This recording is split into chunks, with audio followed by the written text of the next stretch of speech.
Hello student, तो कैसे हो आप सभी। मैं आशा करता हूं कि क्लास 12th के मेरे प्रत्येक स्टूडेंट बहुत ही अच्छे होंगे। फिलहाल अच्छे हैं ना आप सभी, तो अच्छे ही होंगे। चलिए आज हम एक इंपॉर्टेंट वीडियो लेकर आ चुके हैं जो एक महा मैराथन की क्लासेस होने वाली है।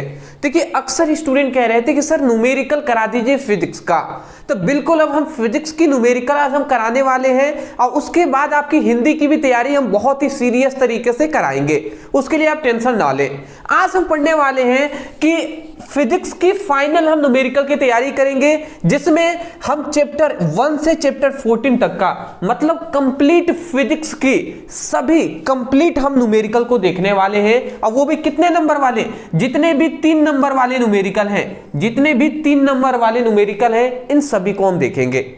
देखिए ये वीडियो कौन कौन से स्टूडेंट देख सकते हैं ये भी हम बता दें। सबसे पहली बात, जो स्टूडेंटों को न्यूमेरिकल बिल्कुल भी समझ में नहीं आता, जो चाहते हैं कि सर हमें न्यूमेरिकल में जो 20 से 25 नंबर हमें मिलते हैं वो हमें मिल जाए, उनके लिए वीडियो ज्यादा इंपॉर्टेंट है। दूसरी बात मैं ये कहूंगा, जिनका सपना है कि 85% लाने का, 90% लाने का, 95% लाने का, वो इस वीडियो को जरूर देखिएगा, क्योंकि बिना न्यूमेरिकल के आप कितना भी थ्योरी डेरिवेशन सब तैयार कर ले परिभाषा, बट बिना न्यूमेरिकल को सॉल्व किए आप 75 से अधिक नंबर नहीं ला पाएंगे। तो आपका 20 से 25 नंबर ये आपको दिलाएगा न्यूमेरिकल। तो चलिए अब एक एक करके स्टार्ट करते हैं। अब पूरी कंप्लीट न्यूमेरिकल को आज हम देख लेते हैं। देखिए महामैराथन की क्लासेस है, 1.5 घंटे लगे, 2 घंटे लगे, 3 घंटे लगे, जितना भी लगेंगे हम देंगे जी समय, इतना हमें देना ही है, ठीक है ना। तो चलिए, तो यहाँ पे न्यूमेरिकल ये 1 शॉट वीडियो है हमारा, संपूर्ण अध्याय के 3 नंबर वाले न्यूमेरिकल को हम करा रहे हैं। चलिए तो पहला हमारा यहाँ पे न्यूमेरिकल आ जाता है। पहला हमारा न्यूमेरिकल जो आपको दिखाई दे रहा है, थोड़ा सा मैं यहाँ पे कलर चूज कर लूं, ठीक है। एक और बात मैं बता दूं कि अगर अभी तक आपने 2 नंबर वाले न्यूमेरिकल को नहीं देखे हैं, पूरी कंप्लीट फिजिक्स के 2 नंबर वाले न्यूमेरिकल को अगर आपने अभी तक नहीं देखे हैं तो आप इसको देख सकते हैं। अब आप सोच रहे होंगे सर 2 नंबर वाले न्यूमेरिकल आपने करा दिया है क्या? हाँ जी बिल्कुल हमने करा दिया है। अगर अभी तक नहीं देखे हैं तो डिस्क्रिप्शन बॉक्स में हमने लिंक दे दिया है 2 नंबर वाले न्यूमेरिकल फिजिक्स के नाम से, तो आप इस वीडियो को देखने के पश्चात वो जरूर वीडियो देख लीजिएगा, ठीक है। चलिए तो अब हम एक एक क्वेश्चन को सॉल्व करते हैं और ये सभी एनसीईआरटी बेस्ड क्वेश्चन है। अब मैं एक और बात बता दूं कि ये सभी बार बार एग्जाम में पूछे गए क्वेश्चन है, ठीक है ना। तो हम उन्हीं क्वेश्चन को करा रहे हैं जो बोर्ड एग्जाम 2026 के लिए मोस्ट इंपॉर्टेंट है। अब बोर्ड एग्जाम 2026 ही ना देने वाले हैं आप भी, तो आपके लिए इंपॉर्टेंट है। अब चलिए एक एक करके सॉल्व करते हैं।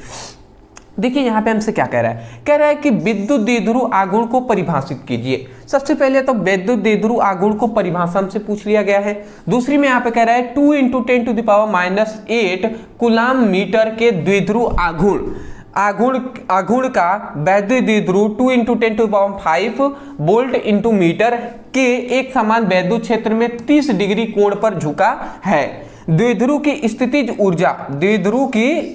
ऊर्जा और इस प्रकार कार्यरत बल युग्म आघूर्ण ज्ञात कीजिए, ये हमसे कह रहा है। तो यहाँ पे हमें 2 चीजों का मान ज्ञात करने को कहा, एक तो स्थितिज ऊर्जा का मान ज्ञात करने का, एक हमें कार्यरत बल युग्म आघूर्ण का मान ज्ञात करने को कहा गया है। यही ना 2 चीजें कही गई हैं। चलिए अब एक एक करके हम सॉल्व करते हैं। सबसे पहली बात यहाँ पे हम लिखते हैं उत्तर, या उत्तर ना लिखकर आप लिख सकते हैं हल। चलिए सबसे पहले हम क्या करते हैं, यहाँ पे एक वैद्युत द्विध्रुव आघूर्ण दिया गया है। हालांकि ये सब हमने करा दिया है, इसलिए मैं कहूंगा इसको अब परिभाषा अब यहाँ पे हम नहीं बताएंगे। परिभाषा तो आपको भी पता होगा, वैद्युत द्विध्रुव आघूर्ण किसे कहते हैं, ठीक है ना। तो किसी मतलब यहाँ पे हमने यही बताया था कि वैद्युत द्विध्रुव के किसी एक ध्रुव तथा दोनों ध्रुव, मतलब वैद्युत द्विध्रुव यहाँ पे क्या कह रहा है, वैद्युत द्विध्रुव आघूर्ण मतलब वैद्युत द्विध्रुव में से कोई एक आवेश और दोनों आवेशों के बीच की दूरी के गुणनफल को हम क्या कहते हैं, वैद्युत द्विध्रुव आघूर्ण कहते हैं। यही ना बताया था जी, वैद्युत द्विध्रुव में से कोई एक आवेश तथा दोनों आवेशों के बीच की अल्प दूरी के गुणनफल को वैद्युत द्विध्रुव आघूर्ण कहते हैं। फिलहाल हम परिभाषा पे नहीं जाएंगे, उतना हमारे पास समय नहीं है, हम न्यूमेरिकल पर ही फोकस करेंगे। तो यहाँ पे ये बताइए किसका मान दिया है, 2 × 10⁻⁸ कूलाम मीटर का द्विध्रुव आघूर्ण, ये किसका मान दिया गया है। सबसे पहले मान अगर आपको पता करना है किसका वैल्यू है तो इसका मात्रक पर ध्यान दीजिए, कूलाम मीटर। अब यहाँ पे कूलाम मीटर किसका मात्रक होता है जी? तो वैद्युत द्विध्रुव आघूर्ण का मात्रक होता है। इसका मतलब वैद्युत द्विध्रुव आघूर्ण का मान दिया है, तो हम क्या लिखेंगे? दिया है, दिया है। और किसका किसका मान दिया है? वैद्युत द्विध्रुव आघूर्ण का, तो हम लिख देते हैं विद्युत द्विध्रुव आघूर्ण। तो वैद्युत द्विध्रुव आघूर्ण जो P का वैल्यू है वो कितना दे दिया है? P का वैल्यू है 2 × 10⁻⁻8 कूलाम मीटर, ये हमें दे दिया है। उसके बाद कह रहा है कि वैद्युत द्विध्रुव 2 × 10⁵ वोल्ट मीटर की एक समान वैद्युत क्षेत्र में। अब वोल्ट मीटर किसका मात्रक होता है? तो वैद्युत क्षेत्र का ही तो मात्रक होता है ना, तो इसका मतलब ये वैद्युत क्षेत्र की तीव्रता का मान दिया है। तो इसका भी हम वैल्यू लिख देते हैं विद्युत क्षेत्र की तीव्रता, विद्युत क्षेत्र की तीव्रता। अब विद्युत क्षेत्र की तीव्रता का अगर वैल्यू पर बात करें, विद्युत क्षेत्र की तीव्रता B = क्या हो जाएगा? 2 × 10⁵, 2 × 10⁵ वोल्ट मीटर, ये हो गया। उसके बाद कितने कोण पर? तो 30 डिग्री कोण पर झुका है, मतलब यहाँ पे कोण का वैल्यू जो दे दिया है, कोण मतलब थीटा का जो वैल्यू है वो कितना है? 30 डिग्री है, ठीक है ना। और यहाँ से हमें क्या आ गया? स्थितिज ऊर्जा और बल युग्म आघूर्ण ज्ञात कीजिए, यही ना दो भी चीजें कहा गया है। तो चलिए हम सबसे पहले कोई भी हम ज्ञात कर सकते हैं, क्या ज्ञात करें? चलिए सबसे पहले अगर मान लेते हैं स्थितिज ऊर्जा ये हमें ज्ञात करना है, तो स्थितिज ऊर्जा एक है हमारे पास बल युग्म आघूर्ण। तो हम सबसे पहले स्थितिज ऊर्जा ये हम ज्ञात कर लेते हैं। तो हम यहाँ पे लिख देते हैं द्विध्रुव पर स्थितिज ऊर्जा, द्विध्रुव पर स्थितिज ऊर्जा। तो द्विध्रुव पर स्थितिज ऊर्जा P = क्या होता है? U = भी हम ले लेते हैं, ठीक है।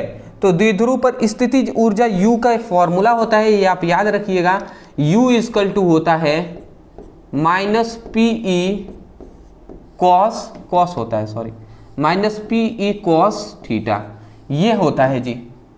ये फॉर्मूला आप याद रखिएगा, ये फॉर्मूला आप याद रखिएगा। द्विध्रुव पर स्थितिज ऊर्जा U = क्या होता है? -PE cos थीटा होता है। अब इसका अगर हम वैल्यू रखें, इस चीज पर अगर हम वैल्यू रखकर देखें क्या होता है, तो यहाँ पे अगर हम देखते हैं तो इसको थोड़ा सा मैं इस तरीके से, ठीक है। अब इसका अगर हम वैल्यू रख दें तो U = क्या हो जाएगा? देख लेते हैं जी। तो यहाँ पे U = -PE cos theta. P का मान कहाँ पे है? P का मान है 2 × 10⁻⁸। तो यहाँ पे हम लिख देते हैं 2 × 10⁻⁸। ये हो गया P का वैल्यू, P का वैल्यू हो गया। E का वैल्यू कहाँ पर है? E मतलब क्या है? वैद्युत द्विध्रुव विद्युत क्षेत्र की तीव्रता। अब यहाँ पे विद्युत क्षेत्र की तीव्रता को E से दर्शाते हैं, B से चुंबकीय क्षेत्र की तीव्रता को दर्शाते हैं, तो ये विद्युत क्षेत्र की तीव्रता है। तो विद्युत क्षेत्र की तीव्रता E = 2 × 10⁵ है। तो विद्युत क्षेत्र की तीव्रता का हम लिख देंगे 2 × 10⁵, तो ये हम लिख देते हैं 2 × 10⁵। ये हो गया BE। और cos थीटा, cos हम यहाँ पे लिख देंगे। और थीटा का वैल्यू कितना है? थीटा का वैल्यू अगर आप यहाँ पे देखेंगे 30 डिग्री है, तो 30 डिग्री हम यहाँ पे लिख देते हैं जी। अब मैं आपसे कहूँ इसको सॉल्व करने के लिए, तो U = माइनस हो जाएगा। अब यहाँ पे देखिए किसको 2 और 2, ये अगर 2 गुणा होते हैं तो ये क्या होंगे? 2 दूना 4, तो ये 4 हो जाएंगे। फिर यहाँ पे क्या हो जाएगा? ये 10⁵ है, 8 है और ये 5 है, तो 8 में से 5 चला जाएगा तो 3 ही न बचेगा, तो 10⁻³ हो जाएगा। और cos 30 का मान होता है √3/2, √3/2 हो जाता है। अब इस 2 से 2 दूना 4, मतलब ये 2 बार में कैंसिल हो जाता है, तो इसका मतलब क्या हो जाएगा? U = यहाँ पे हो जाएगा माइनस, और यहाँ पे 2 दूना 4, मतलब 2 बार में कैंसिल हुआ है। और ये √2 अगर गुणा हो जाता है, √3 गुणा हो जाता है तो 2√3 हो जाएगा, इंटू 10⁻³ है तो 10⁻³ और ये जूल हो जाएगा, ठीक है ना। तो ये हमारा क्या हो जाएगा? ये हमारा आंसर हो जाएगा, ठीक है ना। ये हमारा आंसर हो जाता है। देख लीजिए स्थितिज ऊर्जा U equal to -2√3 into 10⁻³ joule हो जाएगा। ठीक है ना, इतनी बात आप समझ के होंगे। तो सबसे पहले हमारा जो स्थितिज ऊर्जा का वैल्यू था ये हमारा क्लियर हो गया। अब दूसरा हमारा आता है कि कार्यरत बल युग्म आघूर्ण ज्ञात करना। तो अब बल युग्म आघूर्ण तब एक तो हमारा आंसर ये क्लियर हो चुका है, एक तो हमारा ये आंसर क्लियर हो गया। अब दूसरा हमारा आता है तब कार्यरत बल युग्म आघूर्ण। तो यहाँ पे लिख देते हैं द्विध्रुव पर कार्यरत बल युग्म आघूर्ण कार्यरत बल युग्म आघूर्ण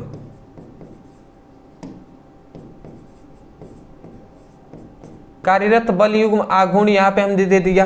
तो वैद्युत द्विध्रुव पर कार्यरत बल युग्म आघूर्ण, तो बल युग्म आघूर्ण को हम टाउ से प्रदर्शित करते हैं। टाउ इक्वल टू क्या होता है, पीई साइन थीटा होता है। ठीक है ना, तो पीई साइन थीटा होता है। अगर हम इस पर वैल्यू रख दें तो ये टाउ इक्वल टू पी का वैल्यू यहाँ पे दिया है 2 × 10⁻⁸ 2 × 10⁻⁸ 2 × 10⁻⁸ ई का वैल्यू यहाँ पे 2 × 10⁵, तो 2 × 10⁵ हो गया। और साइन थीटा, साइन यहाँ पे है तो साइन हम लिख देते हैं, और थीटा का जगह पर 30 डिग्री, यहाँ पे थीटा 30 डिग्री है तो 30 डिग्री यहाँ पे हमने लिख दिया। अब उसके बाद यहाँ पे हम आगे बढ़ जाते हैं। तो अब यहाँ पे देख लेते हैं जी, यहाँ पे थोड़ा सा मैं इस तरीके से कर देता हूँ बाउंड्री, जिससे समझ में आए। अब देखिए इसको अगर हम सॉल्व करें तो सबसे पहले किसका, ये 2 का इस 2 के साथ गुणा करा देते हैं, तो 2 दूना 4 हो जाएंगे। तो यही हम यहाँ पे करेंगे। तो टाउ इक्वल टू हम क्या लिख देंगे, टाउ इक्वल टू क्या होंगे, 2 दूना 4, 2 दूना 4 हो जाएंगे। और उसके बाद ये 10⁻⁻8 है, ये 10⁵, तो -8 में से 5 चला जाएगा तो -3 होगा ना, तो ये 10⁻³ हो जाएंगे। और साइन 30 अंश का मान क्या होता है, साइन 30 अंश का मान होता है 1/2। ठीक है ना, 1/2 होता है ना साइन 30 अंश का मान, आई थिंक यही होता है। अब उसके बाद 2 दूना 4, ये 2 बार में कैंसिल, तो टाउ का यहाँ पे मान आ गया 2 × 10⁻³ और उसके बाद ये हमारा 10⁻³ ये हमारा क्या हो जाएगा, आंसर हो जाएगा। तो ये हमारा क्या हो गया, बल युग्म आघूर्ण का ये हमारा मान हो गया 2 × 10⁻⁻3। ठीक है ना, तो ये बात आप याद रखेंगे। और इसका मात्रा क्या होता है, न्यूटन इंटू मीटर।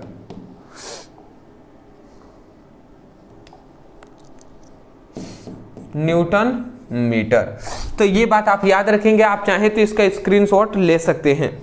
ठीक है, तो हमें 2 चीजें याद करने को कहा गया था, एक स्थितिज ऊर्जा, एक हमारा क्या है स्थितिज ऊर्जा, एक हमारा कार्यरत बल युग्म आघूर्ण। तो बल युग्म आघूर्ण के लिए आप ये फॉर्मूला याद कीजिएगा। और कार्यरत यहाँ पे 2 फॉर्मूले आपको मैं पहले ही विशेष कर कह दे रहा हूँ, ये आपको याद करने हैं। मैं आपको यहाँ पे बता दूं, सबसे पहले तो आपको ये फॉर्मूला याद करना है। देख लीजिए ये फॉर्मूला, सॉरी ये नहीं, यहाँ पे आ जाते हैं। ये फॉर्मूला आपको याद करना है कि द्विध्रुव पर स्थितिज ऊर्जा के लिए ये फॉर्मूला आपको तैयार करना है। और दूसरी बात, द्विध्रुव पर कार्यरत बल युग्म आघूर्ण के लिए आपको ये फॉर्मूला याद करना है, पीई साइन थीटा। चलिए स्क्रीनशॉट आप ले लीजिए, आगे बढ़ेंगे।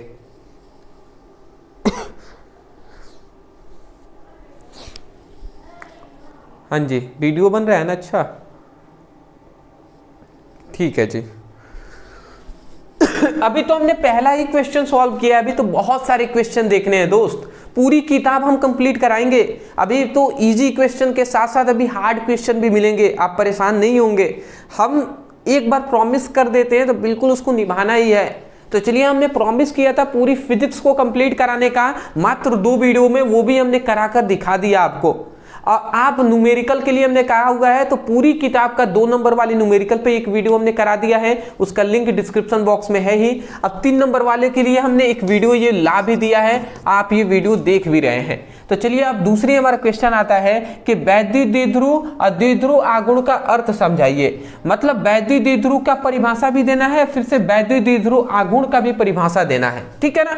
उसके बाद कह रहा है कि वैद्युत द्विध्रुव में प्लस 20 माइक्रोकूलाम और माइनस 20 माइक्रोकूलाम के दो आवेश 1 सेंटीमीटर दूरी पर विभेदित है।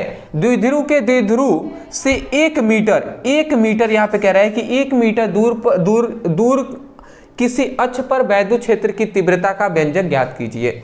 अब यहाँ पे ध्यान से समझेंगे क्या हमसे कह रहा है कि वैद्युत द्विध्रुव और द्विध्रुव आघूर्ण ज्ञात कीजिए, ठीक है ना। अब वैद्युत द्विध्रुव क्या होता है, द्विध्रुव आघूर्ण अभी हमने परिभाषा ही बताया है कि वैद्युत द्विध्रुव का कोई एक आवेश और दोनों आवेशों के बीच की दूरी के गुणनफल को हम वैद्युत द्विध्रुव आघूर्ण कहते हैं। ये हमने पहले ही बता दिया है अभी, तो ये सब आप परिभाषा पे तो हम डिस्कस नहीं करेंगे। न्यूमेरिकल में हमसे कहा गया कि वैद्युत द्विध्रुव जो है ना वो 20 माइक्रोकूलाम, वैद्युत द्विध्रुव में 20 माइक्रोकूलाम और एक माइनस 20 माइक्रोकूलाम का आवेश है और दोनों कितने 1 सेंटीमीटर दूरी पर विभेदित है, ठीक है ना। तो ये हम लिखेंगे यहाँ पे, सबसे पहले हम लिख कर यहाँ पे दिखाते हैं। यहाँ पे लिखेंगे हल, हल में हम क्या लिखेंगे, सबसे पहले हमें दिया गया है क्या दिया गया है, वैद्युत द्विध्रुव में दो आवेश दिया गया है। तो आवेश यहाँ पे हमें दिए गए हैं, आवेश का वैल्यू दिया गया है, एक Q1 है, ठीक है, 20 माइक्रोकूलाम है और दूसरा क्या है माइनस 20 माइक्रोकूलाम है। Q2 का वैल्यू है माइनस 20 माइक्रोकूलाम, यही ना दिया गया है। उसके बाद कह रहा है कि दोनों 1 सेंटीमीटर दूरी पर रखे गए हैं, ठीक है। मतलब इनके बीच की जो दूरी है, तो द्विध्रुव के बीच की दूरी को हम 2L से दर्शाते हैं। तो बीच की दूरी जो है वो क्या है, 1 सेंटीमीटर है, 1 सेंटीमीटर है। तो द्विध्रुव के द्विध्रुव में, अब यहाँ पे एक थोड़ा सा मैं फिगर भी बना दूं जिससे आप समझ में आएगा। ये दो आवेश हैं, यहाँ पे दो आवेश हैं। एक Q1 आवेश का वैल्यू जो दिया है वो कह रहा है कि 20 माइक्रोकूलाम है, और यहाँ पे एक Q2 का वैल्यू दे दिया है वो माइनस 20 माइक्रोकूलाम कह रहा है, ठीक है ना। उसके बाद इन दोनों के बीच की जो दूरी कह रहा है वो 1 सेंटीमीटर कह रहा है, 1 सेंटीमीटर, ठीक है ना। तो यही हमारा सबसे पहले कह रहा है कि दो वैद्युत द्विध्रुव में दो आवेश, एक Q1 का वैल्यू 20 और Q2 का वैल्यू माइनस 20 माइक्रोकूलाम है। दोनों के बीच कितनी दूरी है, तो 1 सेंटीमीटर दूरी पर विभेदित है। फिर कह रहा है कि द्विध्रुव के ध्रुव से 1 मीटर दूर के किसी अक्षीय बिंदु पर, मतलब इससे 1 मीटर दूर पर, इस बिंदु से वैद्युत द्विध्रुव से किसी 1 मीटर दूर किसी बिंदु पर हमें क्या करना है, विद्युत क्षेत्र की तीव्रता का वैल्यू हमें ज्ञात करना है, ये हमसे कहा गया है, ठीक है ना। तो यहाँ पे जो ये 1 मीटर है हमें दिया गया ना, ये दूरी है, ठीक है ना। यहाँ पे तो ये भी दूरी है, बट ये अक्ष से यहाँ तक की दूरी है। तो इस दूरी को हम क्या कहते हैं, इस दूरी को हम r से दर्शा देते हैं। तो ये दूरी जो है वो r है, वो 1 मीटर है, ठीक है ना, 1 मीटर है। तो सबसे पहले अब हम यहाँ पे क्या ज्ञात करेंगे, सबसे पहले हम यहाँ पे ज्ञात करेंगे कि वैद्युत द्विध्रुव आघूर्ण P का वैल्यू। तब हम यहाँ पे लिखते हैं, अच्छा आप सोच रहे होंगे हमें क्या ज्ञात करना है कि अक्षीय बिंदु पर वैद्युत क्षेत्र की तीव्रता, मतलब हमें E का वैल्यू ज्ञात करना है। तो हम पहले E का वैल्यू नहीं ज्ञात कर पाएंगे, पहले हम P का वैल्यू ज्ञात करते हैं। P मतलब वैद्युत द्विध्रुव आघूर्ण का वैल्यु। क्यों हम ज्ञात कर रहे हैं वो अभी आपको बाद में समझ में आएगा। तो अब हम लिखते हैं यहाँ पे, तब विद्युत द्विध्रुव आघूर्ण, तो वैद्युत द्विध्रुव आघूर्ण अगर हम P का वैल्यू रखते हैं तो P इक्वल टू क्या होता है, 2Q, मतलब Q इंटू 2L, यही ना होता है जी। P इक्वल टू क्या होता है, 2 into P into Q equal to 2L होता है। तो ये हम इसका वैल्यू रख देते हैं। चलिए, तो अगर हम इसका रखते हैं तो क्या होता है, अगर हम इसका वैल्यू रखें तो ये Q का वैल्यू क्या दिया है, देखिए वैद्युत द्विध्रुव आघूर्ण का ही परिभाषा होता है कि दोनों ध्रुवों में से कोई भी एक दोनों आवेशों में से कोई भी एक आवेश, तो यहाँ पे कोई भी एक आवेश ले सकते हैं। तो 20 वाला ले या माइनस प्लस से कोई मतलब यहाँ पे नहीं होता है, ये 20 ले या 20, मतलब वैल्यू क्या रखना है, हमें 20 ही रखना है। यहाँ पे वैद्युत द्विध्रुव में प्लस माइनस से मतलब नहीं होता है। तो यहाँ पे 20 हमने रख दिया। और इनके बीच की जो दूरी क्या है, तो इनके बीच की 2L की दूरी क्या है, 1 सेंटीमीटर है। तो ये 1 सेंटीमीटर हमने रख दिया, ठीक है। अब यहाँ पे एक और चीज हमसे कह रहा है, यहाँ पे एक और चीज, यहाँ पे माइक्रो कूलाम में आवेश दिया है ना, तो माइक्रो कूलाम में यहाँ पे देखिए ये सभी माइक्रो कूलाम है, तो कूलाम का मान लेते हैं 20 है। तो माइक्रो कूलाम में अगर चेंज करेंगे तो 10⁻⁻6 से हम क्या करते हैं, गुणा करा देते हैं, तब जाकर ये क्या होता है, माइक्रो कूलाम चेंज होता है, ठीक है। मतलब यहाँ पे 20 × 10⁻⁻6, मतलब अब मैं कैसे समझाऊं भैया, यहाँ पे ये जो आघूर्ण हमने यहाँ पे जो ये फॉर्मूला लिखा हुआ है, इसमें हमें दो चीज़ें समझनी है। सबसे पहले जो आवेश का वैल्यू है उसको कूलाम में लेना है। तो यहाँ पे आवेश का वैल्यू माइक्रो कूलाम में दिया है, तो आवेश को कूलाम में चेंज करने के लिए हम जितना है उसमें 10⁻⁻6 से गुणा करा देते हैं, तो अब ये कूलाम में केवल चेंज हो गया है। उसके बाद ये 2L, तो ये 2L है ना, ये जो दूरी, ये भी सेंटीमीटर में नहीं मीटर में हमें दिया जाता है, मीटर में लिखना होता है यहाँ पे। तो यहाँ तो सेंटीमीटर में दिया है, तो सेंटीमीटर को मीटर में कैसे चेंज करेंगे, तो इससे हम क्या करेंगे, इसमें हम क्या करेंगे, 100 से सेंटीमीटर में दिया है 1 सेंटीमीटर है, तो अब 1 सेंटीमीटर में अगर हम 100 से भाग दे देते हैं तो अब ये मीटर में चेंज हो गया। ये 100 अगर ऊपर जाएगा तो ये क्या हो जाएगा, 10⁻⁻2 मीटर हो जाएगा। तो यहाँ पे -2 मीटर ये हो गया, तो यही -2 मीटर हम यहाँ पे लिख देंगे मीटर में, समझ रहे हैं। तो ये वैद्युत द्विध्रुव आघूर्ण P = क्या हो जाएगा, ये 20 हो गया और ये 6 2 8 हो जाएंगे, तो ये 10⁻⁸, ठीक है ना। और ये क्या हो जाएगा, कूलाम मीटर, कूलाम क्या हो जाएगा, कूलाम और मीटर, ठीक है। तो ये हमारा वैद्युत द्विध्रुव आघूर्ण P का जो वैल्यू है ये हमारा ये हो जाएगा, ठीक है। तो ये हमारा सबसे पहले अभी हमने क्या निकाला, ये हमने वैद्युत द्विध्रुव आघूर्ण P का वैल्यू हमने यहाँ पे वैद्युत द्विध्रुव आघूर्ण P का वैल्यू हमने निकाल दिया, ठीक है ना। अब जैसे ही हमारा यहाँ पे P का वैल्यू निकल गया, उसके बाद अब हम आगे क्या करेंगे ये समझिए। अब इसमें हमें आगे क्या करना है ये भी हम समझ लेते हैं। तो जैसे हमारा P का वैल्यू ज्ञात हो गया, तो अब हमें देखना है अक्षीय बिंदु पर वैद्युत क्षेत्र की तीव्रता। तो अक्षीय स्थिति के लिए वैद्युत क्षेत्र की तीव्रता के लिए एक हमने फॉर्मूला बताया था, वो क्या बताया था कि अक्षीय स्थिति पर, यहाँ पे हमने लिख देते हैं अक्षीय स्थिति पर विद्युत क्षेत्र की तीव्रता, अक्षीय स्थिति पर वैद्युत क्षेत्र की तीव्रता वो क्या होता है, E = क्या होता है 1/4πε0 और 1/4πε0 2p/r, यहाँ पे क्या होता है 2p/r³ होता है। तो ये हमने यहाँ पर लिख दिया। अब देखिए यहाँ पे इतना हमने लिख दिया है, ये हमारा फॉर्मूला होता है, ये आपको भी पता होगा ये फॉर्मूला, ये तो फॉर्मूला आपको भी पता होगा। अब इसी फॉर्मूले पे हम रखेंगे तो हमारा देखिए इस फॉर्मूले पे सबका मान रखते हैं तो E का वैल्यू निकल जाएगा जो है अक्षीय बिंदु पर वैद्युत क्षेत्र की तीव्रता का वैल्यू। अब आप सोच रहे होंगे कि सर हमने यहाँ पे हमने P क्यों ज्ञात किया था, क्योंकि हमें दिमाग में था कि भैया अगर P का वैल्यू हमें ज्ञात नहीं होगा तो इसमें रखेंगे नहीं, और जब तक रखेंगे नहीं तब तक E का वैल्यू नहीं निकलेगा। इसीलिए हमने यहाँ पे क्या किया है, P का वैल्यू सबसे पहले हमने ज्ञात किया है। तो मैं आशा करता हूँ कि आपको समझ में आ गई होंगी बातें। अब चलिए हम आगे बढ़ लें। तो आगे अगर हम बढ़ते हैं तो यहाँ पे अब क्या लाते हैं देखिए,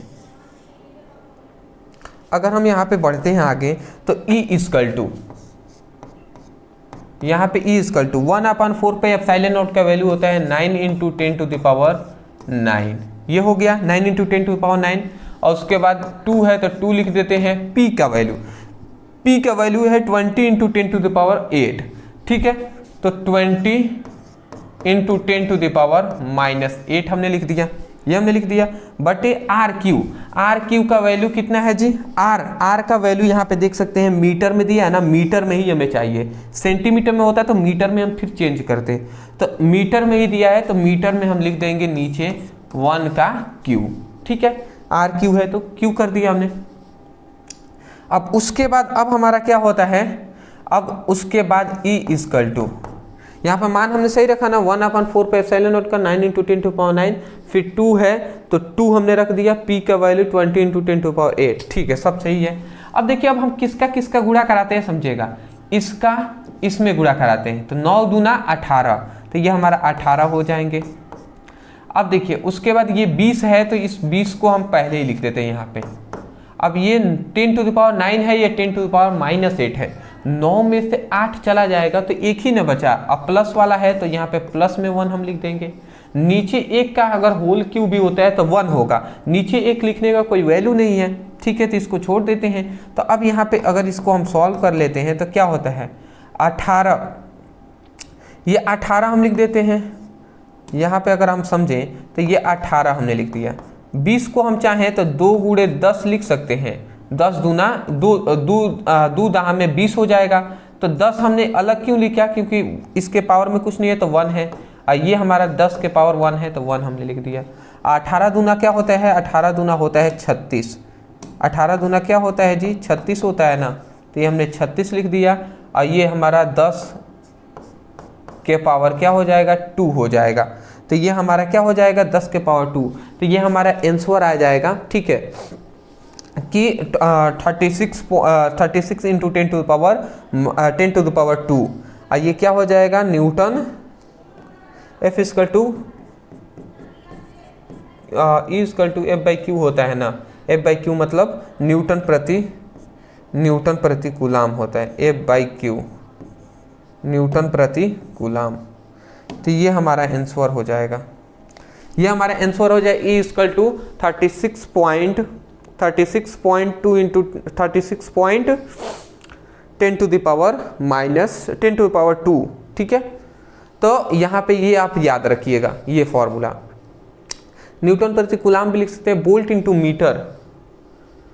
इंटू मीटर भी आप लिख सकते हैं, क्योंकि विद्युत क्षेत्र की तीव्रता का दोनों मात्रक होता है, ठीक है। फिलहाल हम मीटर इसलिए लिखेंगे, न्यूटन जैसे तो विद्युत क्षेत्र की तीव्रता का दोनों मात्रक होता है, वोल्ट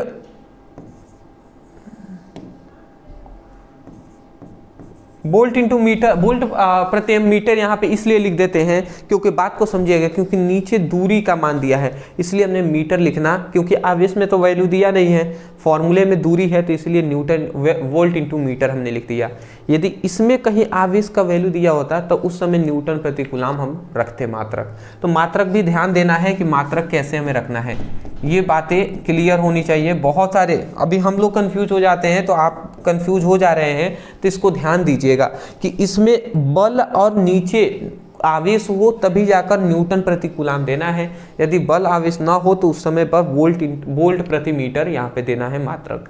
चलिए स्क्रीनशॉट ले लीजिए, थोड़ा आगे हम बढ़ेंगे फटाफट। भैया क्वेश्चन न्यूमेरिकल कराने में बहुत समय लगते हैं, ये हमें अभी पता चल रहा है जब हम करा रहे हैं। तो समांतर प्लेट संधारित्र की प्लेटों का व्यास 6 सेमी है, उसमें परावैद्युत के रूप में वायु है। यदि इस संधारित्र की धारिता 200 सेमी व्यास वाले गोले के समान हो तो इस प्लेटों के बीच की दूरी हमें ज्ञात कीजिए। तो चलिए एक हमारा न्यू क्वेश्चन आ गया है, बहुत ही खतरनाक। अब चलिए अब इसको भी हम करके देख लेते हैं जी, ठीक है। तो अब हमें यहाँ पे दे दिया है दो चीजें। सबसे पहले हमें यहाँ पे दिया है, देखिए दो चीजें कह रहा है, एक समांतर प्लेट संधारित्र मतलब समांतर प्लेटों के बीच का व्यास दे दिया है, प्लेटों का व्यास दे दिया है 6 सेमी। उसके बाद एक कह रहा है कि वायु रूप में रखा है, यदि यहाँ पे संधारित्र मतलब इस संधारित्र की धारिता का व्यास इतने वाले गोले के समान है, मतलब फिर गोले का व्यास दे दिया है 200 सेमी। उसके बाद प्लेटों के बीच की दूरी हमसे पूछा जा रहा है। तो चलिए हम इसको करके दिखाते हैं आपको। देखिए क्या कह रहा है, मतलब यहाँ पे ये कह रहा है, अगर आप ध्यान से समझें तो यहाँ पे ये दो समांतर प्लेट है, यहाँ पे दो समांतर प्लेट हैं। तो दो समांतर प्लेटों का जो व्यास है, दो समांतर प्लेटों का व्यास है वो 6 सेमी हमें दे दिया है, 6 सेंटीमीटर। और उसके बाद कह रहा है कि एक गोला है और इस गोले का भी जो व्यास है ना, इस गोले का भी जो व्यास है वो कितना है, इस गोले का जो व्यास है वो दे दिया है 200 सेंटीमीटर, ये हमें दे दिया गया है। और हमसे पूछा जा रहा है कि ये दो समांतर प्लेट है, इनकी बीच की दूरी कितना होगा, मतलब ये d का वैल्यू हमसे पूछा जा रहा है। याद रखेंगे व्यास को भी हम डी से ही दर्शाए हैं, दूरी को भी डी से दर्शा दिए हैं, उससे कोई दिक्कत वाली बात नहीं है। तो सबसे पहले हम लिखते हैं कि क्या क्या दिया है। पहले हमें प्लेटों का व्यास दिया है, फिर गोले का व्यास दिया है, तो सभी को लिखते हैं। तो हम सबसे पहले क्या लिखेंगे, हल।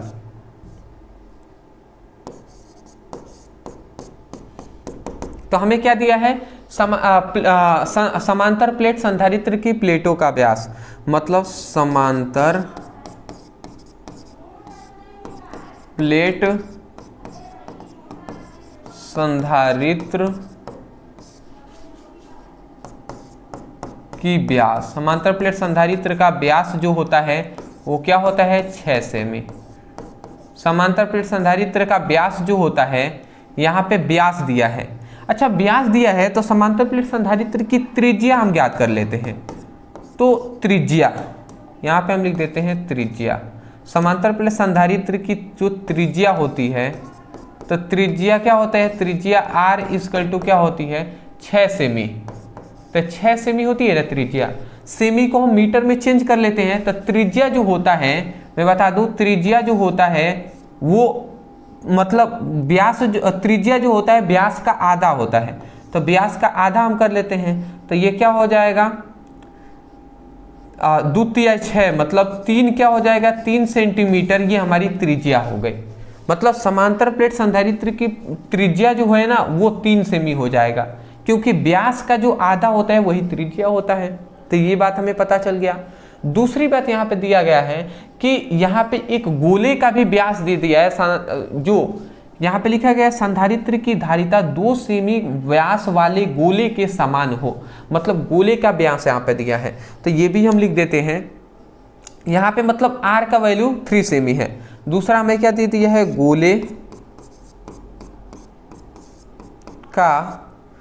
गोले का व्यास दिया है, इसको भी त्रिज्या में चेंज कर लेते हैं, गोले की त्रिज्या। तो गोले की जो त्रिज्या है तो इसको हम कैपिटल R से दर्शाते हैं, और गोले की त्रिज्या क्या है, 200 सेमी है। तो 200 सेमी भागे 2 कर देंगे, तो ये क्या हो जाएगा, 100 सेमी आ जाएगा, 100 सेमी। और 100 सेमी को हम मीटर में चेंज कर लेते हैं, तो 100 सेमी इक्वल टू 1 मीटर हो जाएगा। तो इसका मतलब गोले का व्यास हो जाएगा 1 मीटर। क्या हो जाएगा जी, 1 मीटर होगा कि नहीं होगा, बिल्कुल हो जाएगा। तो ये हमारा 1 मीटर क्या आ गया, गोले की त्रिज्या आ गया। और यहाँ पे समांतर प्लेट संधारित्र की जो त्रिज्या है वो 3 सेमी है। तो ये भी सेमी को हम मीटर में चेंज कर लेते हैं। तो अगर हम त्रिज्या को मीटर में चेंज करेंगे तो ये क्या हो गया, 3 है। इसको मीटर में चेंज करने के लिए 10⁻⁻2 से हम गुणा करा देते हैं। तो अब ये हमारा मीटर में चेंज हो गया। अब ये हमारा मीटर में चेंज हो गया है। तो देख सकते हैं अब हमारा ये मीटर में चेंज हो गया है। R का वैल्यू है 3 × 10⁻⁻2 मीटर, और यहाँ पे कैपिटल R का वैल्यू है 1 मीटर। चलिए, 2 बातें आपको समझ में आ गई। तो अब हम आगे बढ़ लेते हैं। हमें क्या ज्ञात करना है, हमें ज्ञात करना है प्लेटों के बीच की दूरी। चलिए हम ज्ञात कर लेते हैं प्लेटों के बीच की दूरी। ओहो,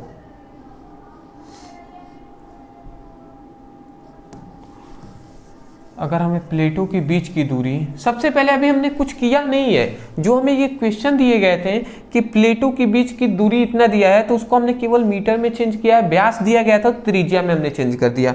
गोले का व्यास दिया था, उसको त्रिज्या में चेंज करके मीटर में हमने चेंज कर दिया है। इतना ही ना हमने किया। तब अब हम 2 फॉर्मूले जानते हैं। यहाँ पे 2 फॉर्मूले हम जानते हैं। एक हम जानते हैं समांतर प्लेट संधारित्र की धारिता का। समांतर प्लेट संधारित्र की धारिता, समांतर प्लेट संधारित्र की धारिता। तो समांतर प्लेट संधारित्र की धारिता के लिए हमने व्यंजक ज्ञात किया था। वो क्या ज्ञात किया था, समांतर प्लेट संधारित्र की धारिता C इक्वल टू क्या ज्ञात किया था, A/0/d। ये आपको याद होगा। तो ये हमने समांतर प्लेट संधारित्र के लिए व्यंजक ज्ञात किया था, A/0/d। तो एक ये हमारा फॉर्मूला है। अब ध्यान से समझेंगे। एक और हम फॉर्मूला यहाँ पे ले लेते हैं। एक और दूसरा हम फॉर्मूला यहाँ पे ले लेते हैं कि एक दूसरा हम जानते हैं कि गोलीय चालक की धारिता का एक फॉर्मूला हम जानते हैं। तो यहाँ पे गोलीय चालक की धारिता। तो गोलीय चालक की धारिता C इक्वल टू क्या जानते हैं, 4 pi epsilon naught into R हम जानते हैं। दूसरा हम ये जानते हैं 4 pi epsilon naught into R. अब देखिए, अब यहाँ पे हम क्या करें, ये भी देखिए C इक्वल टू इतना है और ये भी C इक्वल टू इतना है। अगर हम दोनों पक्ष का इधर राइट हैंड साइड है, राइट हैंड साइड से तुलना कर दें, अगर ये C ही C के बराबर है तो इधर वाला इसके बराबर होगा। तो अगर हम दोनों पक्षों की, यहाँ पे दोनों पक्षों की तुलना करने पर, तो अगर हम तुलना क्या बराबर अगर कर देते हैं कि इस C के बराबर ये है तो इतने के बराबर ये भी होगा, तो ये A epsilon naught by D हम यहाँ पे लिख देते हैं कि A epsilon naught by D हो जाएगा। इधर वाला क्या है 4 pi epsilon naught into R हो जाएगा। इतना हो गया ना। अब ध्यान से समझेंगे यहाँ पे इस A से, सॉरी ये कहाँ, इस एप्सिलॉन नॉट से ये एप्सिलॉन नॉट कैंसिल हो जाएंगे, कैंसिल हो जाएंगे ना, बिल्कुल कैंसिल हो जाएंगे। यहाँ पे अब हमारा बचा क्या, यहाँ पे इतना कैंसिल हो गया। उसके बाद यहाँ पे ये D है इधर आ जाएगा, तो अगर D इधर आ गया तो क्या बचेगा, इधर हम समझ लेते हैं। अगर ये D इधर चला जाएगा तो क्या हो जाएगा, इधर ओनली A हो जाएगा और इधर क्या हो जाएगा 4 पाई आर इंटू डी हो जाएगा। यही ना होगा जी। अब ये 4 पाई आर है, ये इसको हम इधर भी तो भेज सकते हैं इधर, तो अगर हम इधर भेज देते हैं तो ये क्या हो जाएगा, डी का जो वैल्यू आ जाएगा वो ए तो ऊपर हो जाएगा, ये ए के नीचे, ये सभी इधर गुणा में है इतना, इधर आएंगे तो ए में भाग कराएंगे, तो ये ए में हम भाग करा दे रहे हैं 4 पाई इंटू आर। तो यहाँ से ये हमें एक फॉर्मूला मिला, देख लीजिए यहाँ से एक हमें फॉर्मूला मिला है D equal to A by 4 pi R. हमें किसका वैल्यू चाहिए था, हमें इसी D का तो वैल्यू चाहिए था कि दो समांतर प्लेटों के बीच की दूरी कितनी है, यही तो चाहिए था ना। तो इसीलिए इस D का वैल्यू अब हमने निकाल दिया। अब हमें कुछ नहीं करना है, क्या हमें कुछ करना है जी, देखिए A का जो वैल्यू है, A का वैल्यू यहाँ पे A जो है, A का वैल्यू हम ज्ञात कर लेते हैं। अभी क्षेत्रफल है तो पाई आर स्क्वायर से हम कर लेंगे, पाई आर स्क्वायर से, तो ये हमारा A का वैल्यू निकल जाएगा और त्रिज्या R का वैल्यू यहाँ पे दिया हुआ है। यहाँ पे एक चीज़ और हमें ज्ञात करना था इससे पहले, वो हमने नहीं किया तो वो हम कर लेते हैं। यहाँ पे देखिए A का वैल्यू, इसीलिए हम कहते हैं कुछ चीज़ें पहले हमें ज्ञात कर लेना चाहिए था। देखिए इससे पहले ही जब हमने ये समांतर प्लेट संधारित्र की, जब हमने त्रिज्या ज्ञात किया, उसके बाद एक और चीज़ हमें यहाँ पे ज्ञात करना था। वो हमें क्या ज्ञात करना था, ए का वैल्यू। ए का वैल्यू क्या होता है, मतलब अनुप्रस्थ काट के क्षेत्रफल का वैल्यू होता है, अनुप्रस्थ काट का क्षेत्रफल। अनुप्रस्थ काट का क्षेत्रफल ए इक्वल टू क्या होता है, पाई आर स्क्वायर होता है, पाई आर स्क्वायर। तो ए का वैल्यू हमारा क्या देता है, ए का वैल्यू जो होता है वो क्या होता है, पाई आर स्क्वायर होता है। अब सिंपल सा मान रख देंगे, जो आएगा हमारा आंसर हो जाएगा। मान कैसे रखेंगे, तो ये ए है तो ए हमने रख दिया, ये पाई है तो पाई हमने रख दिया, और ये आर है तो आर का वैल्यू यहाँ पे 3 × 10⁻² दिया है, तो 3 × 10⁻−2 है, और इसका होल स्क्वायर है तो होल स्क्वायर कर देंगे। अब ये देखिए होल स्क्वायर का मतलब इस पर भी है इस पर भी है, तो ये 3 तरीका क्या हो जाएगा, 9 हो जाएगा, 3 × 3 हो जाएगा तो 9 हो जाएगा, ये पाई इसमें गुणा हो जाएगा तो 9 पाई हो जाएगा, और ये 2 दूना 4 हो जाएगा तो 10⁻⁻4। तो ये हमारा जो वैल्यू आएगा वो कुछ ये आएगा,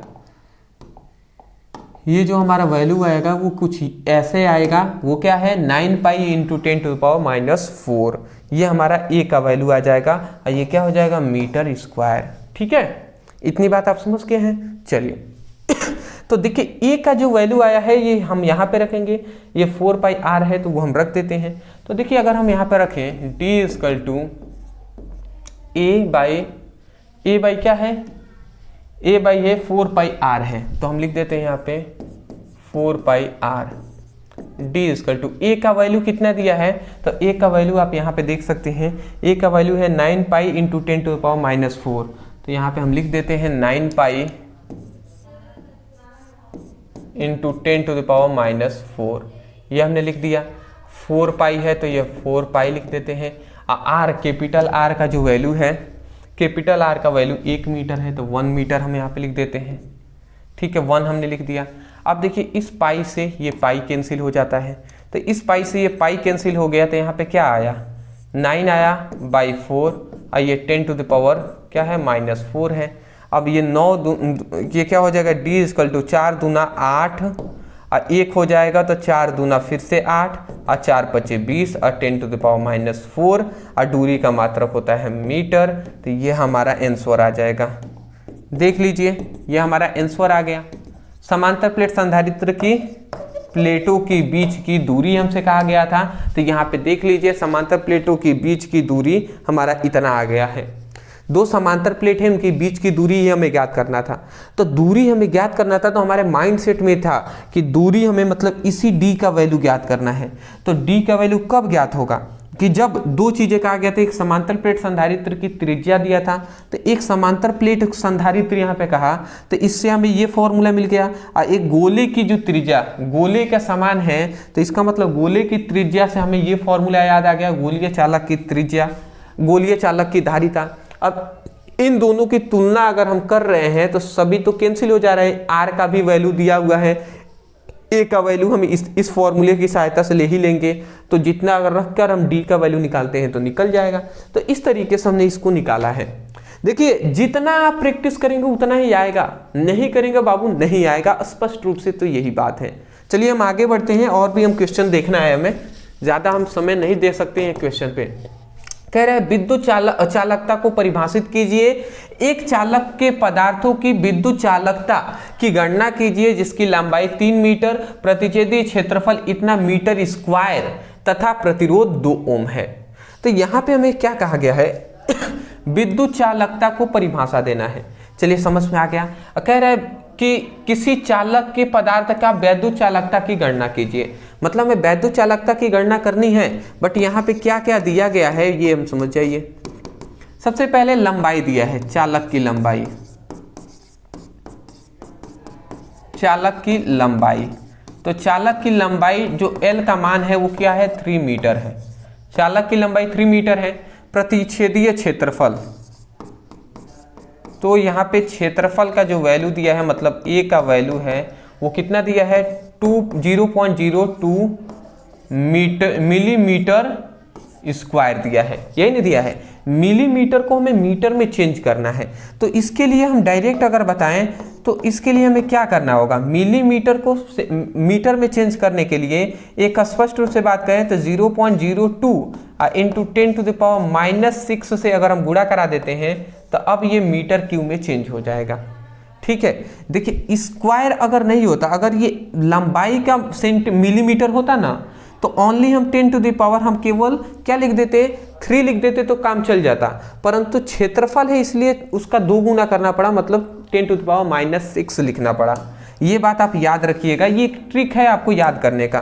क्षेत्रफल हो तो वहां पे अगर मिलीमीटर से सीधा हमें मीटर में चेंज करना है तो 10 टू द पावर -6 से हमें क्या करना होता है, गुणा कराना ही होता है, उसके अलावा कोई रास्ता नहीं है दोस्त। ठीक है, उसके बाद अब हम आगे आ जाते हैं तो यहाँ पे एक और चीज का मान दिया है, अंत में एक प्रतिरोध का मान दिया है। तो दूसरी हमें क्या वैल्यू दे दिया है प्रतिरोध, प्रतिरोध। तो प्रतिरोध R का जो वैल्यू है 2 ओम, प्रतिरोध R का वैल्यू 2 ओम है। इतना जब हमें दे दिया है तो अब हमें क्या चीजें चाहिए, अब हमें चाहिए कि किसी चालक के पदार्थ की वैद्युत चालकता, वैद्युत चालकता चाहिए। तो वैद्युत चालकता का एक फॉर्मूला होता है, क्या होता है सिग्मा इक्वल टू 1/ρ। ठीक है, तो ये सिग्मा ये क्या है वैद्युत चालकता है। वैद्युत चालकता का मान ज्ञात करने के लिए हमें विशिष्ट प्रतिरोध का मान ज्ञात करना होगा। तो पहले हम इसका मान ज्ञात करते हैं तब ना इसका मान ज्ञात होगा। तो चलिए अब हम विशिष्ट प्रतिरोध का मान ज्ञात करते हैं, तब विशिष्ट प्रतिरोध, विशिष्ट प्रतिरोध को प्रतिरोधकता भी कहते हैं। तो विशिष्ट प्रतिरोध जो होता है, विशिष्ट प्रतिरोध रो इक्वल टू होता है RA/L होता है, RA/L होता है, ये बात आप याद रखिएगा। RA/L।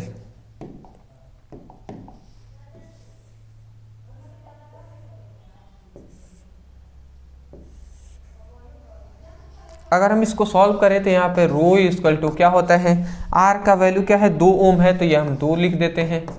उसके बाद A का वैल्यू कितना दिया है 2 इंटू 0 पॉइंट, अब यहाँ पे 0.02, तो इसको हम लिखना पड़ेगा 0.02 इंटू 10⁻⁻6, तो -6 हमने लिख दिया। L का वैल्यू है 3 मीटर, तो यहाँ पे हम 3 मीटर लिख देते हैं। इतना हमने लिख दिया। अब हम इसको सॉल्व कर लेते हैं। तो अब हम क्या करेंगे, इस 2 का इस 2 में गुणा करेंगे तो क्या हो जाएगा 0.04 हो जाएगा ना, 0.04 हो जाएगा। ठीक है, 0.04 हो जाएगा। तो या तो हम इस तरीके से कर दें,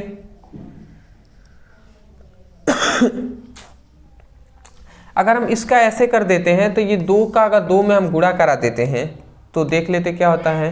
तो ये रो इक्वल टू क्या हो जाएगा 0.04 हो जाएगा, और ये क्या हो जाएगा 10⁻⁻6 हो जाएगा, और ये 3 हो जाएगा। अब हम इसको एक काम कर सकते हैं, अब हम 3 के इसमें भाग देंगे तो बहुत मुश्किल हो जाएगा इस तरीके से देने में। ठीक है, तो अगर हम एक काम करें, इसमें अगर हम थोड़ा और बढ़ा देते हैं तो ये वाला हमारा ये 4 हो जाएगा। तो अगर हम इसमें काम करते हैं, ये दशमलव को अगर हम 2 अंक इधर लाना है तो इसमें हमें कुछ और बढ़ाना, 2 हमें अंक और बढ़ाना होगा। तो ये दशमलव इधर आता है तो ये हो जाएगा 4, और नीचे ये 3 है तो 3 हो जाएगा, और ये 10⁻2 अंक हमने दशमलव को इधर लाया है तो 6 में 2 और जोड़ देंगे तो ये 8 हो जाएगा। तो 4/3 इंटू 10⁻ क्या हो जाएगा -8 हो जाएगा। तो इतना हम वैल्यू इसका रख देते हैं, इतना वैल्यू हम रो का रखते हैं। आगे हम इसको सॉल्व करेंगे तो और पता हमें चलेगा। तो ये हमारा रो का वैल्यू सबसे पहले तो मिल गया, और रो का वैल्यू क्या मिला है ओम मीटर हमारा मिल गया। तो ये हमारा रो का वैल्यू मतलब विशिष्ट प्रतिरोध का वैल्यू निकल गया। अब विशिष्ट प्रतिरोध का जैसे वैल्यू निकला तब हम क्या जानते हैं, तब हमें क्या ज्ञात करना था कि किसी चालक की वैद्युत चालकता, तब हम जानते हैं लिखेंगे विद्युत चालकता। तो विद्युत चालकता इक्वल टू क्या होता है, विद्युत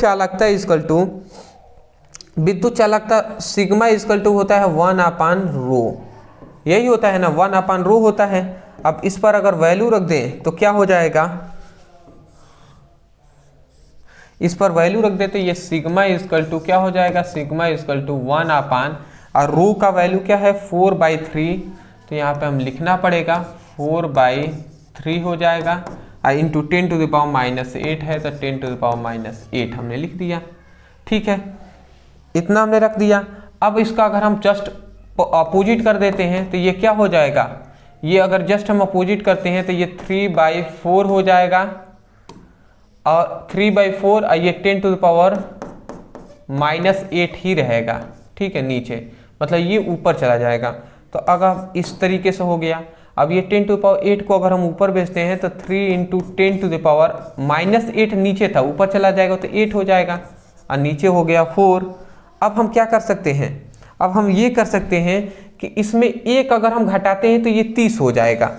तो 1 अगर हम घटाते हैं इसमें तो ये 30 हो जाएगा, और ये 10⁻7 हो जाएगा।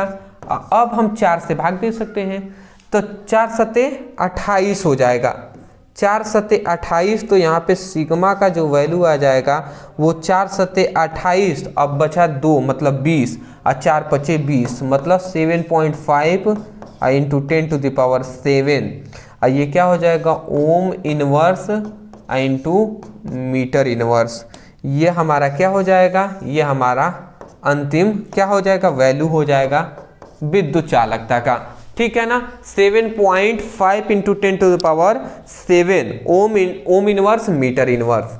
तो ये बात आपको समझ में आया या नहीं आया, ये आपको बात समझ में आई या नहीं आई, ये हम जानना चाहते हैं। ये आपको बात समझ में आया या नहीं। समझ में आ गया होगा आपको कैसे आया है ये सभी। तो इस फॉर्मूले को सबसे पहले हमें जानते थे कि विशिष्ट मतलब विद्युत चालकता ज्ञात करने के लिए विशिष्ट प्रतिरोध का वैल्यू चाहिए, तो इसीलिए हमने सबसे पहले विशिष्ट प्रतिरोध का वैल्यू हमने ज्ञात किया है, उसके बाद हमने मान रखा है, तो सिंपल सा आ गया है। तो ये 3 नंबर में ऐसे इजी क्वेश्चन पूछे जाते हैं, हार्ड नहीं है दोस्त, बहुत ही इजी क्वेश्चन है। स्क्रीनशॉट ले लीजिए, आगे बढ़ेंगे ना तब आपको और भी समझ में आएंगे। अभी तो हमने कुछ ही क्वेश्चन कंप्लीट किए हैं। चलिए देखिए, क्वेश्चन बड़े बड़े हैं, अब छोटे तो क्वेश्चन है नहीं कि इतने जल्दी हम बता देंगे आपको, समय लगेंगे, चाहे 2 घंटे 3 घंटे जितने अभी लगे, मेहनत करना है। तो यहाँ पे कह रहा है कि एक चालक की लंबाई 1 मीटर है, एक कोई चालक है जिसकी लंबाई 1 मीटर है और इसके सिरों के बीच विभवांतर 2 वोल्ट है, और चालक में इलेक्ट्रॉन घनत्व जो है वो 5 × 10⁻⁻10⁻24 मीटर क्यूब है। ठीक है, इसकी प्रतिरोधकता कितनी है 50 × 10⁻8 ओम इंटू मीटर है। तो चालक धातु में इलेक्ट्रॉनों का अपवाह वेग ज्ञात कीजिए। चलिए, जो दिया है इलेक्ट्रॉनों का अपवाह वेग हमें ज्ञात करना है, मतलब Vd का वैल्यू हमें ज्ञात करना है, ज्ञात करेंगे हम, बट फिलहाल हमें जो वैल्यू दिया है सबसे पहले वो लिखते हैं। तो हमें दिया है चालक की लंबाई, सबसे पहले हमारा यही काम होगा दोस्त, हमें लिखना है जो वैल्यू दिया है। तो यहाँ पे लंबाई का एक वैल्यू दिया है, लंबाई वैल्यू का वैल्यू दिया है 1 मीटर। ठीक है, लंबाई का वैल्यू दे दिया गया 1 मीटर, और उसके बाद बीच का विभवांतर का एक वैल्यू दिया है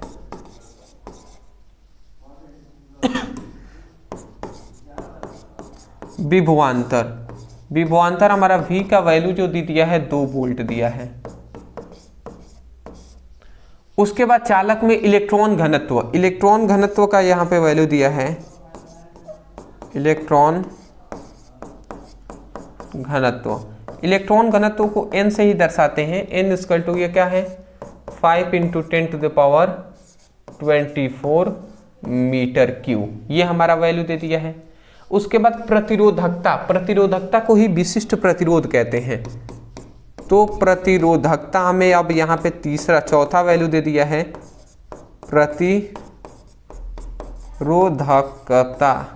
प्रतिरोधकता को हम रो से दर्शाते हैं, इसी को विशिष्ट प्रतिरोध भी कहते हैं। तो इसका वैल्यू दिया है 50 × 10⁻8 ओम इनवर्स मीटर इनवर्स, ये हमें दिया है। और हमें अंत में क्या कह रहा है कि इलेक्ट्रॉन वेग हमें क्या करना है, मतलब धारा का अपवाह वेग हमें ज्ञात करना है। ठीक है ना, तो धारा का हमें अपवाह वेग ज्ञात करना है, ये हमसे कह दिया है। चलिए वो तो हम ज्ञात करेंगे ही, उसमें कोई दिक्कत वाली बात नहीं है। चलिए, तो अब हम इसको ज्ञात करेंगे। सबसे पहली बात कि हम इतना तो हम ज्ञात करेंगे ही, यहाँ पे हमें कुछ चीज़ें का वैल्यू हमें ज्ञात करनी पड़ेगी, तो उस चीज़ों का वैल्यू हम ज्ञात कर लेते हैं। सबसे पहली बात, अगर हम यहाँ पे विशिष्ट प्रतिरोध का ही वैल्यू निकालते हैं, विशिष्ट प्रतिरोध का वैल्यू से अगर हम चले तो निकालते हैं, तो देखिए क्या क्या हमें निकलेगा। हाँ जी, सबसे पहले हम विशिष्ट प्रतिरोध का वैल्यू निकालते हैं। तो यहाँ पे देखिए, तब अगर हम इस फॉर्मूले पर तोड़ते हैं तो यहाँ पे प्रतिरोधकता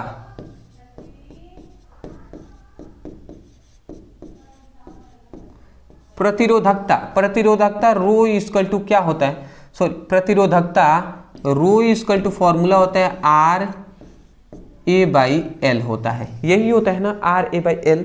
अब चूंकि हम एक बात जानते हैं कि प्रतिरोध R इक्वल टू क्या होता है V/I होता है, विभवांतर और धारा। तो ये बताइए R के जगह पर V/I लिख सकते हैं ना, बिल्कुल लिख सकते हैं। तो अगर हम आगे बढ़ाते हैं तो इसको R के जगह पर V/I लिख सकते हैं, और इनटू में हम क्या लिख सकते हैं A/L लिख सकते हैं, मतलब इनटू में क्या ऊपर V, ये सब गुणा में ही ना है जी, तो हम इसको V/I R के जगह पर लिख दिए, और ऊपर A है तो A लिख दे रहे हैं, नीचे L है तो L हमने लिख दिया, ये सब गुणा में ही है। तो ये हमारा सिंपल सी बात है कि प्रतिरोध का मान, विशिष्ट प्रतिरोधकता का मान इतना आ गया है, ठीक है ना। चूंकि हम एक बात जानते हैं, एक ये तो एक फॉर्मूला हमारा आ गया, एक तो ये हमारा फॉर्मूला हमने निकाल लिया, विशिष्ट प्रतिरोध का एक रो इक्वल टू VA/IL, ये हमारा एक हो गया। दूसरा एक और हम जानते हैं अपवाह, एक हम क्या जानते हैं कि अपवाह वेग इक्वल टू, अपवाह वेग VD इक्वल टू होता है VD इक्वल टू I/N/ANE, ये आपको एक फॉर्मूला याद होगा। तो ये दो फॉर्मूले आपको याद होंगे। सबसे पहले रो इक्वल टू VA/IL हो जाता है, ये तो हमने फॉर्मूला इससे ये बनाया है। ये अपवाह वेग का एक फॉर्मूला पता होगा, VD इक्वल टू I/AE हो जाएगा, ANE, ये आप जानते हैं। अब ये आप हमें बताइए कि इतना तो हमने वैल्यू रख दिया, ठीक है। अगर हम इसको सॉल्व कर देते हैं, ठीक है, तो यहाँ से हम I का वैल्यू हम रख देंगे, ठीक है। मतलब इसको अगर हम सॉल्व कर देते हैं तो यहाँ से VD, मतलब ये अगर हम पक्षांतर कर देते हैं तो पक्षांतर करके I का मान हम रख देंगे, I का मान रखेंगे तो धारा का अपवाह वेग निकल जाएगा। VD का मान रखना है तो इन सभी को हमें पक्षांतर करना पड़ेगा, अब पक्षांतर कर देंगे तो हमारा हो जाएगा।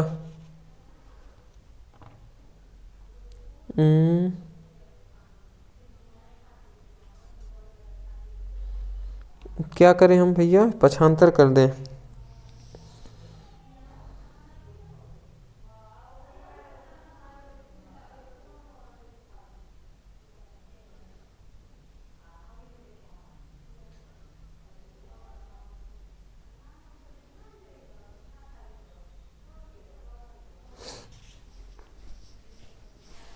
वही करना पड़ेगा।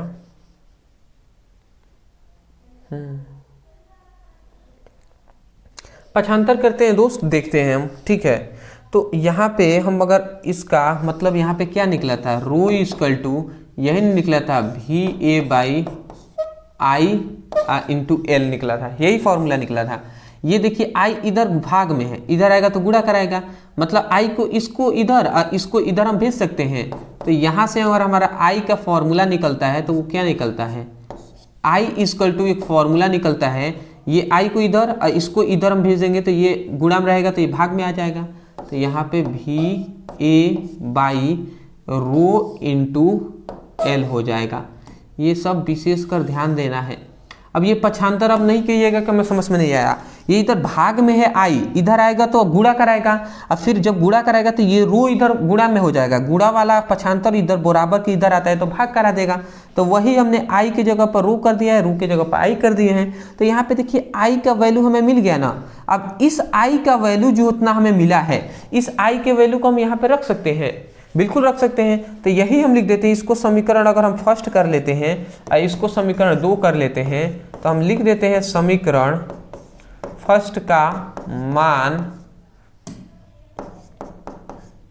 2 में रखने पर अगर हम रखते हैं तो क्या निकलता है, तो ये VD का वैल्यू है तो VD तो ये हमारा VD का वैल्यू है तो VD रख दिया है। I है तो I का वैल्यू क्या है, I का जो वैल्यू है VA/ρ/L हो जाएगा। ये हमने I का जगह पे इतना हमने रख दिया। अब ये बताइए इसका ऊपर क्या बचा है, ऊपर ऊपर तो 1 ही ना बचा है और नीचे ANE बच गया है। बात आप समझ रहे हैं। अरे भैया इसको अगर हम चाहें तो I/ANE है, अगर हम इसको चाहें तो I गुणे 1/ANE लिख सकते हैं, बिल्कुल लिख सकते हैं। अभी भी 1 में अगर I इसमें 1 में गुणा कराएगा तो वो भी I/ANE ही तो होगा। तो उसी प्रकार अब हमने यहाँ पे I का वैल्यू सबसे पहले हमने रख दिया है यहाँ पे, अब फिर से 1/EN जो ANE है तो ये हमने रख दिया है। तो ये हमने केवल वैल्यू रखा है, आशा करता हूँ समझ में आ रहा होगा। अब हमने ऐसा क्यों किया, ये ज़्यादातर इंपॉर्टेंट क्वेश्चन है। ऐसा हमने दोस्त इसलिए किया क्योंकि देखिए यहाँ पे हमें किस किस का, देखिए यहाँ पे ऐसा हमने इसलिए किया ना कि इस ए से ये ए कैंसिल हो जाएगा, सबसे पहले ए से ए कैंसिल हो जाएगा। तो देखिए अभी आपको समझ में आया ऐसा हमने क्यों किया। तो वी डी का जो वैल्यू आएगा ऊपर भी आ गया, नीचे रो है, एल है, ये उसके बाद यहाँ पे क्या है, एन है, ई है, यही ना है जी। तो ये हमारा इतना वैल्यू हमें मिल गया, इतना हमें वैल्यू ये फॉर्मूला में हमें मिला है। अब यहाँ पे अगर हम समझ रहे हैं तो वी डी इक्वल टू भी है, तो भी देखिए ऐसे इसलिए किया क्योंकि हमें अनुगमन वेग का ही तो मान हमें ज्ञात करना था, इसी का मान हमें अपवाह वेग का मान ज्ञात करना था, तो ये हमारा मिल गया। भी जो है ये देखिए भी विभवांतर का मान हमें मिल ही गया है क्वेश्चन से। प्रतिरोध का मान हमें यहाँ पे दिया रखा गया है, प्रतिरोधकता का मान रख देंगे। एल का मान हमें यहाँ पे 1 मीटर दिया है, रख देंगे। एन जो धारा घनत्व इलेक्ट्रॉन घनत्व का मान है वो इतना ये रख देंगे। ई का वैल्यू 1 इलेक्ट्रॉन पर कितना आवेश होता है 1.6 × 10⁻⁹, तो ये हम रख देंगे। जब सभी का मान रख देंगे तो हमें अनुगमन वेग मिल जाएगा। तो इसीलिए हमने ऐसे इन फॉर्मूले की हमने सहायता लिया है। अगर हम सहायता ना लेते हैं तो बहुत मुश्किल हो जाती। अब हमें इस तरीके से हमें देखिए कितना दिमाग लगा कर तोड़ना पड़ रहा है। तो ये सब प्रैक्टिस जितना करेंगे, फॉर्मूला याद रखेंगे तभी हो पाएगा। तो अब अगर हम वैल्यू रखते हैं तो वी डी इक्वल टू भी का वैल्यू कितना है 2 है, तो हम ऊपर लिख देते हैं 2, ये हमने लिख दिया 2, ठीक है 2 रख दिया। रो का वैल्यू कितना है, रो का वैल्यू है 50 × 10⁻8, यही ना है जी। तो 50 × 10⁻−8, ठीक है। उसके बाद एल का वैल्यू है 1, तो 1 अगर हम 1 का वैल्यू 1 लिख देते हैं तो 1 हमने लिख दिया।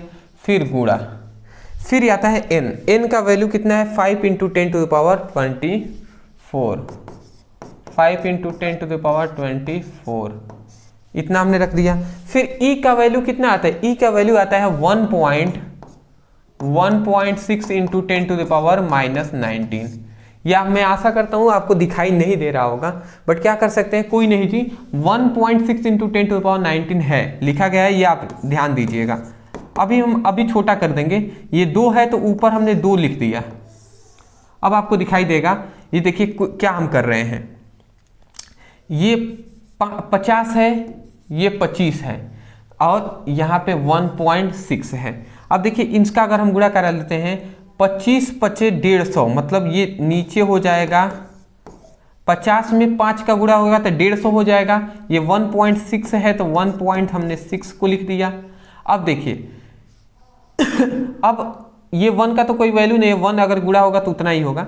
अब इसका हम गुणा कर लेते हैं, 10⁻−8 है, और ये 10⁻−19, 10⁻−8 है, 10⁻−19, और ये 10⁻24 है। आप ही बताइए 19 और 8 कितना हो जाएगा, 19 और 8 27 हो जाते हैं, और 27 में से 24 को हम घटा देंगे तो 10⁻ क्या हो जाएगा -3 ही तो बचेंगे। 27 में से 24 चला जाएगा तो 10⁻3 बचेगा। तो ये डायरेक्ट अब हम यहाँ पे लिख देते हैं, इन सभी को हमने घात वाले को सॉल्व किया तो ये 10⁻−3 हो जाएगा। अब ये -3 को, अब -3 भी हम नहीं रखेंगे। देखिए इस -3 है ना, तो अगर हम यहाँ पे अगर यहाँ पे हम देखें तो ये 2 है, 25 × 10⁻1 लिख सकते हैं, 25 × 10 लिख सकते हैं ना, 25 दाम में 250 हो जाएगा, तो इसलिए 25 × 10 लिख दिए। अब फिर 1.6 है तो 1 हमने 6 लिख दिया, और ये 10⁻3 है तो 10⁻−3 लिख दिए। अब बताइए यहाँ पे -3 है, यहाँ पे 1 है, तो -3 में से 1 चला जाएगा तो मतलब -2 होगा, -2 होगा ना, तो ये हमने 2 लिख दिया है। अब -2 जो नीचे बचेगा उसी को ऊपर भेजेंगे तो वो प्लस में 2 हो जाएगा, तो 10⁻2 हो जाएगा, ये हो जाएगा। अब नीचे क्या बचा, नीचे केवल 25 बचा है, ये 1.6 बचे हैं, यही ना बचे हैं जी। तो ये 25 और बूढ़े क्या हो जाएगा 1.6 हो जाएगा, ठीक है।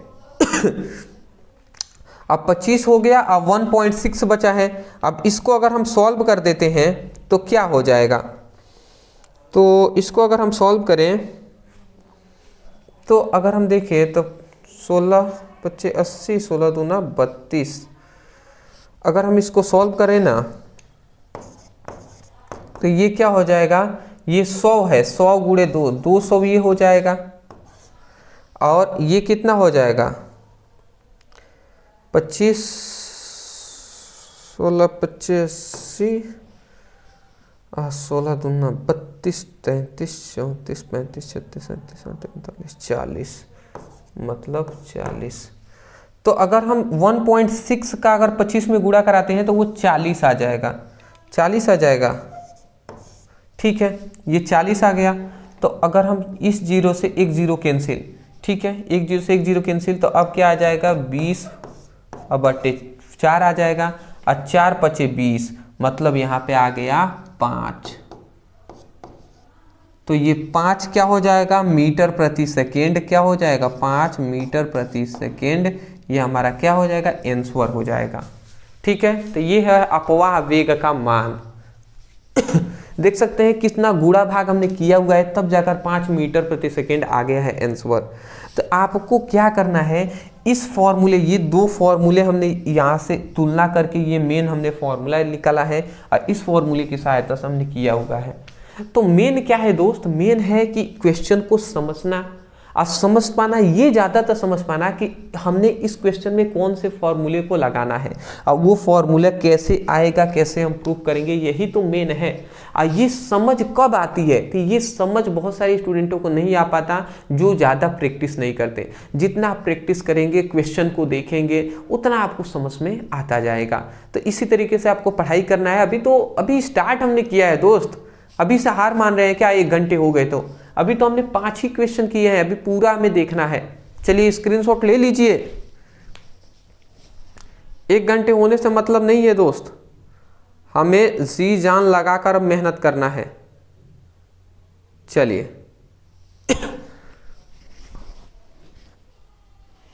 हाँ जी, नेक्स्ट अपने क्वेश्चन की ओर आते हैं।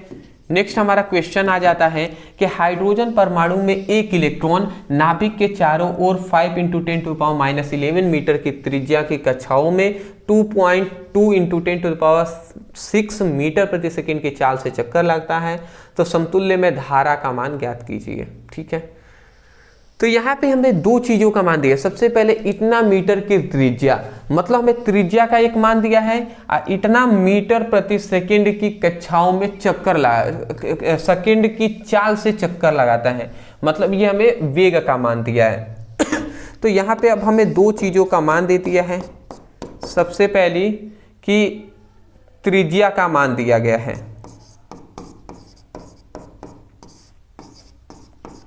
त्रिज्या का मान दे दिया है 5 × 10⁻11 मीटर, यह हमें त्रिज्या का मान दिया है। उसके बाद चाल का मान दे दिया है। चाल को हम ये चाल कहे या वेग कहे, न्यूमेरिकल में हम भी से ही दर्शा देते हैं। तो v इक्वल टू कितना मान दिया है, 2.2 × 10⁻6 है, ओनली 6 मीटर प्रति सेकेंड। तो ये हमें दो चीजें मान दे दिया है। और हमसे क्या कह रहा है, हमसे कह रहा है कि धारा घनत्व, मतलब धारा घनत्व J का मान हमें ज्ञात करना है। तो चलिए अब हम J का भी मान हम ज्ञात कर लेते हैं। ठीक है, तो हमें क्या करना है, विद्युत धारा का मान हमें ज्ञात करना है। ठीक है, तो हम विद्युत धारा का एक फॉर्मूला जानते हैं, चूंकि तब हम एक चीज जानते हैं, विद्युत धारा।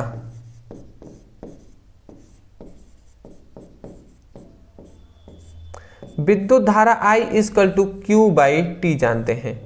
Q/T जानते हैं कि नहीं, विद्युत धारा का फॉर्मूला, ये बिल्कुल हम जानते हैं। तो यहाँ पे जब भी यहाँ पे दो चीजें आपको समझनी पड़ेगी, पड़ेगा। सबसे पहली बात, जब किसी हाइड्रोजन परमाणु, मतलब किसी परमाणु में इलेक्ट्रॉन नाभिक के चारों ओर, जब इलेक्ट्रॉन और नाभिक की बात की जाए, मतलब परमाणु की बात की जाए, तो वहाँ पे आवेश को एक इलेक्ट्रॉन ही लेते हैं। तो यहाँ पे एक चीज याद रखेंगे कि जो इलेक्ट्रॉन होता है, मतलब जो आवेश होता है वो इलेक्ट्रॉन का ही बराबर होता है। और दूसरी एक और चीज है, जो समय होता है, तो समय को हम, मतलब t का जो वैल्यू हम ले लेते हैं, वो टी का जो वैल्यू ले लेते हैं वो 2 पाई हम ले लेते हैं 2 पाई आर बाई भी ले लेते हैं। तो ये आपको ये बात पता होनी चाहिए, ठीक है ना। जब भी कोई परमाणु की बात की जाए, वहाँ पे त्रिज्या और सेकेंड, त्रिज्या और चाल वेग का मान दिया हो, तो उस समय पर हमें धारा निकालने के लिए आवेश को E और समय को हम 2 पाई आर बाई भी ले लेते हैं। ये बात आपको याद रखना है। अब इसका वैल्यू अगर हम यहाँ पे रख देते हैं तो यहाँ पे क्या निकलता है, I इक्वल टू Q की जगह पर हम E रखना पड़ेगा और T के जगह पर हम क्या लिख देंगे 2 पाई आर अब बाई भी है, तो ये हमने रख दिया। अब हम इसको सॉल्व कर लें तो देख लेते हैं क्या मिलता है। अगर हम इसको सॉल्व करते हैं तो ये भी क्या है, ऊपर आ जाएगा। तो ऊपर आ जाएगा तो यहाँ पे क्या हो जाएगा, I equal to E into B हो जाएगा और ये 2 पाई क्या हो जाएगा, R हो जाएगा, ये हो जाएगा। अब हम इसका अगर वैल्यू रख देते हैं तो क्या निकलता है, एक इलेक्ट्रॉन पे आवेश होता है 1.6 इंटू 10 टू द पावर -19, ये हमने लिख दिया। भी का जो वैल्यू है 2.2 इंटू 10 टू द पावर 6, तो ये 2.2 इंटू 10 टू द पावर 6 है, तो 10 टू द पावर 6 हमने रख दिया। और उसके बाद 2 है, उसके बाद पाई है, और उसके बाद पाई का मान हम 22/7 रख देते हैं, 22/7 हमने रख दिया। और ये R है, तो R का value 5 into 10 to the power 11 है, तो 5 इंटू 10 टू द पावर 11 है, सॉरी -11 है। तो ये सबसे पहले हमने क्या किया है, कुछ नहीं किया है, हमने केवल यहाँ पे मान रखे हैं। अब मान हमने रख दिया है, अब एक एक करके सॉल्व कर लेते हैं। अब मान हमने रख दिया है तो अब सॉल्व कर लेते हैं। तो यहाँ पे अगर हम सॉल्व करें तो देख लेते हैं जी, सॉल्व करके तो I इक्वल टू, थोड़ा से इसको नीचे करते हैं, I इक्वल टू, अब इसको क्या कर देते हैं 1.6 का अगर हम इसमें गुणा करा दें तो 16 दूना 32 2 हो जाएगा, और 16 दूना 32 33 34, तो ये 34 हो जाएंगे। तो ये 3.42 हो जाएगा, 3.42, ये 3.42 हो जाएगा। देखिए ऊपर वाले से ये 1.6 का 2.2 में अगर हम गुणा करा देते हैं तो 3.42 हो जाएगा। 16 32 के 2 हासिल 3, 32 33 34 35, 32 के 2 हासिल 3, 16 32 3 35, यहाँ पे 35 होगा, 3.52 हो जाएगा, सॉरी 3.52 हो जाएगा। और ये 10 टू द पावर माइनस कितना है, अच्छा 10 टू द पावर -19 है। और ये -19 में से 6 चला जाएगा तो कितना होगा, -13 हो जाएगा, तो ये 13 हमने लिख दिया। अब यहाँ पे अगर हम देखें दो चीज़ें, ये 10 टू द पावर -11 है, इसको हम ऊपर ही ले लेते हैं, तो ऊपर अगर हम लेते हैं तो ये प्लस में 11 हो जाएगा, 11 हो जाएगा ना, तो इतना हमने लिख दिया।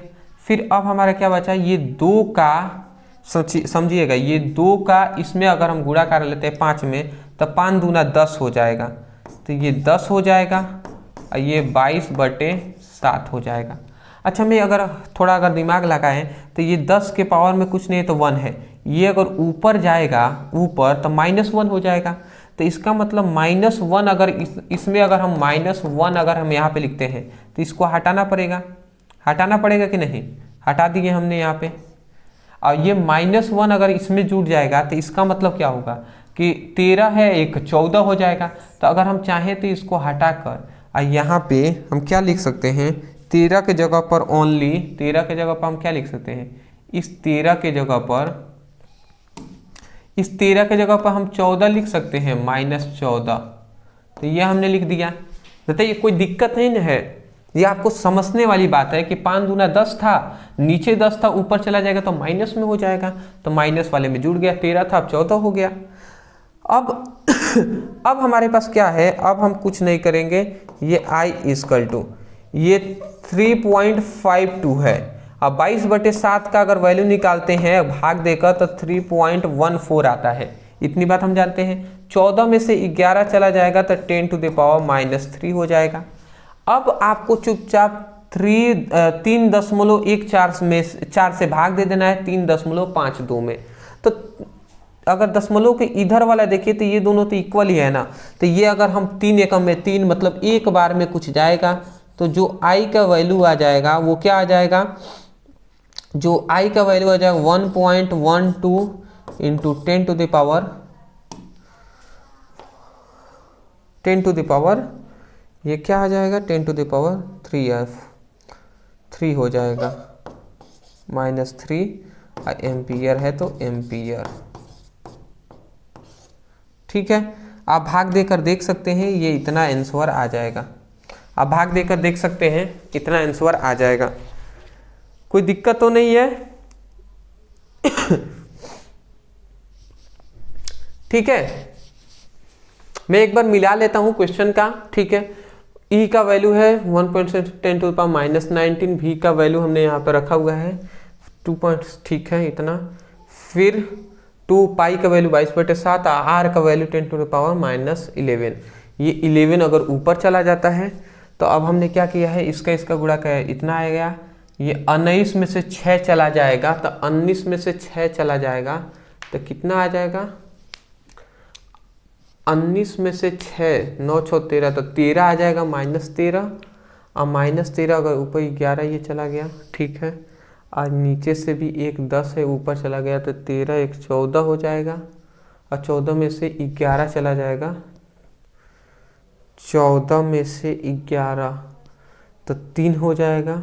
ठीक है, आंसर ठीक है जी, आंसर ठीक है, आप मिला लीजिए।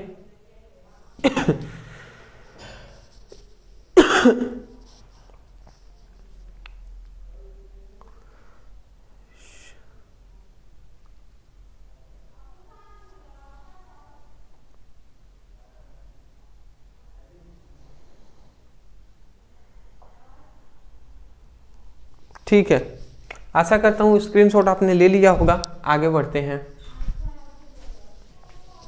नेक्स्ट अपने क्वेश्चन की ओर आ जाते हैं। और नेक्स्ट हमारा क्वेश्चन एक बहुत ही ज़्यादा इंपॉर्टेंट है और ये बहुत बार पूछा गया है।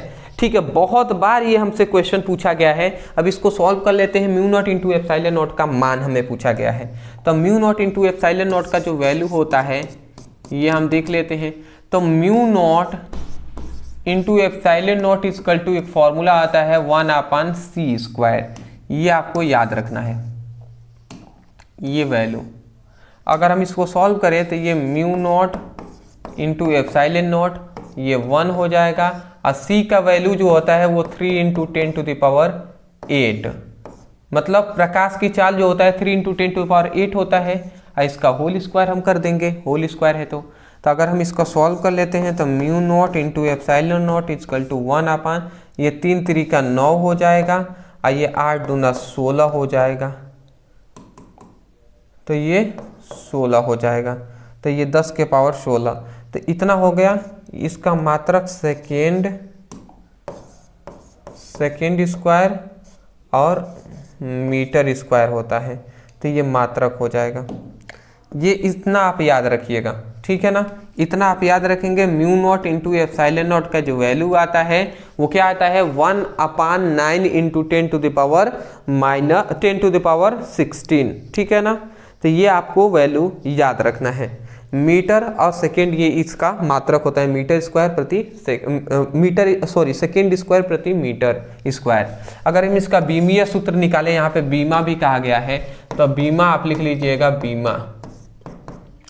तो बीमा में m0 हो जाएगा, l मतलब मीटर लंबाई है तो l का मात्रक l नीचे है ना तो ऊपर चला जाएगा, तो ये -2 हो जाएगा, और समय के लिए ऊपर में स्क्वायर है तो ये समय के लिए 2 हो जाएगा, तो ये इसका क्या हो जाएगा बीमीय सूत्र हो जाएगा। चलिए स्क्रीनशॉट ले लीजिए फटाफट।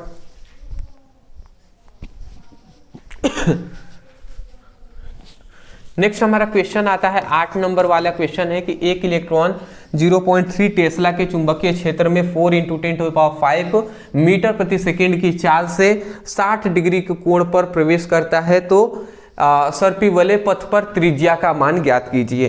तो सबसे पहले यहाँ पे हम क्या करेंगे, जिसका वैल्यू दिया है उसको हम लिखते हैं।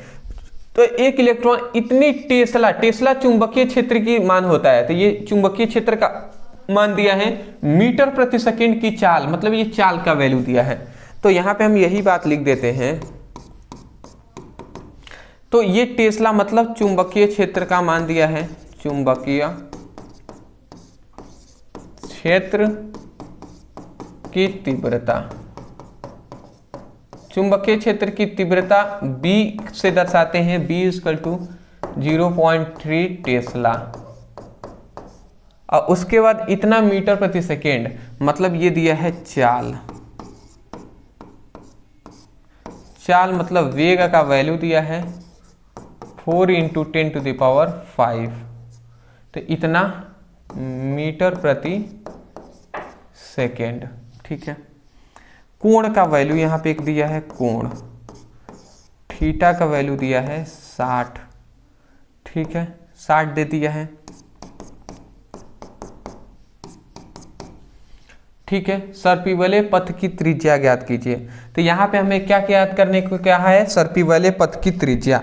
तो यहाँ पे सर्पी वाले पथ की त्रिज्या का एक फॉर्मूला होता है, सर्पी वलय पथ की त्रिज्या, सर्पी वलय पथ की त्रिज्या का एक फॉर्मूला होता है ये। सर्पी वलय पथ की त्रिज्या R = क्या होता है, R = होता है mv बाई क्या होता है, BQ sin थीटा, ठीक है ना। सर्पी वलय पथ की त्रिज्या mv b sin q theta होता है, ठीक है। तो इतना आपको याद रखना है। अब इसका अगर वैल्यू हम लिखते हैं तो यहाँ पे ये क्या है, m क्या है, एक इलेक्ट्रॉन का द्रव्यमान है, फिर v का मतलब v का वैल्यू दिया है, b का वैल्यू दिया है, ये आवेश, एक इलेक्ट्रॉन पे कितना आवेश होता है उसका हम मान रख देंगे और सबका निकल जाएगा। तो चलिए हम रखते हैं r, m का वैल्यू कितना होगा, तो एक इलेक्ट्रॉन का द्रव्यमान कितना होता है 9.1 ही लिखते हैं, बट 9 ही हम लिख देते हैं, 0.1 का कोई वो नहीं होता है। 9 × 10⁻, क्या होता है 31। तो ये हमने लिख दिया सबसे पहले m का वैल्यू, फिर v का वैल्यू क्या है 4 × 10⁵ है, तो ये हमने लिख दिया।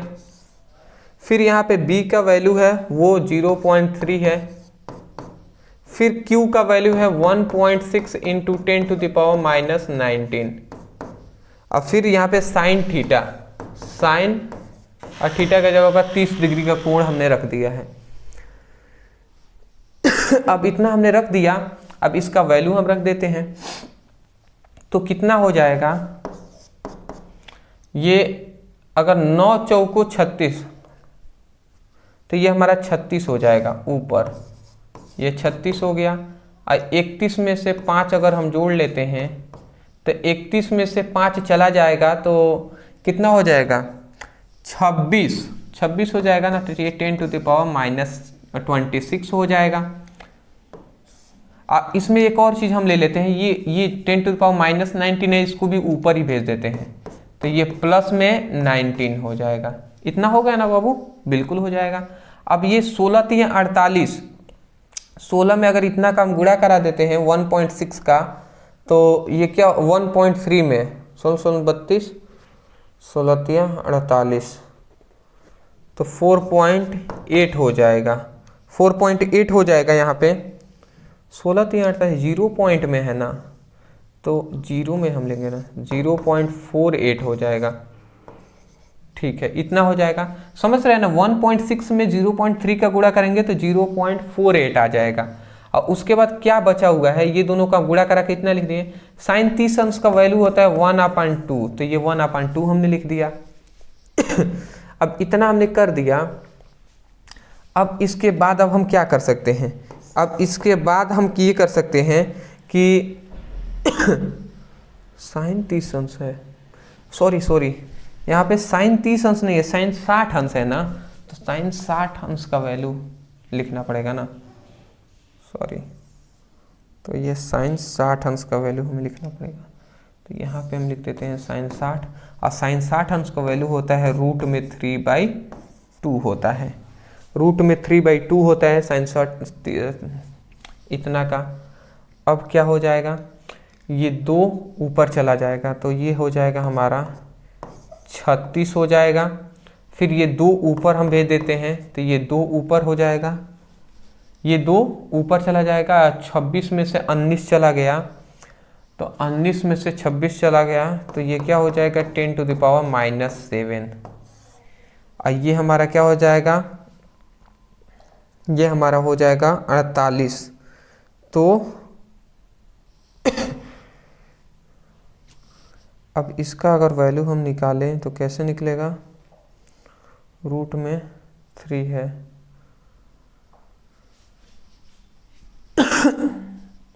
इतना तो हो ही गया है। अब बस ये 0.48 है और ये रूट में 3 है। अब ये रूट में 3 में ही आंसर दिया है किताब में, क्या रूट में 3 में ही आंसर दिया है।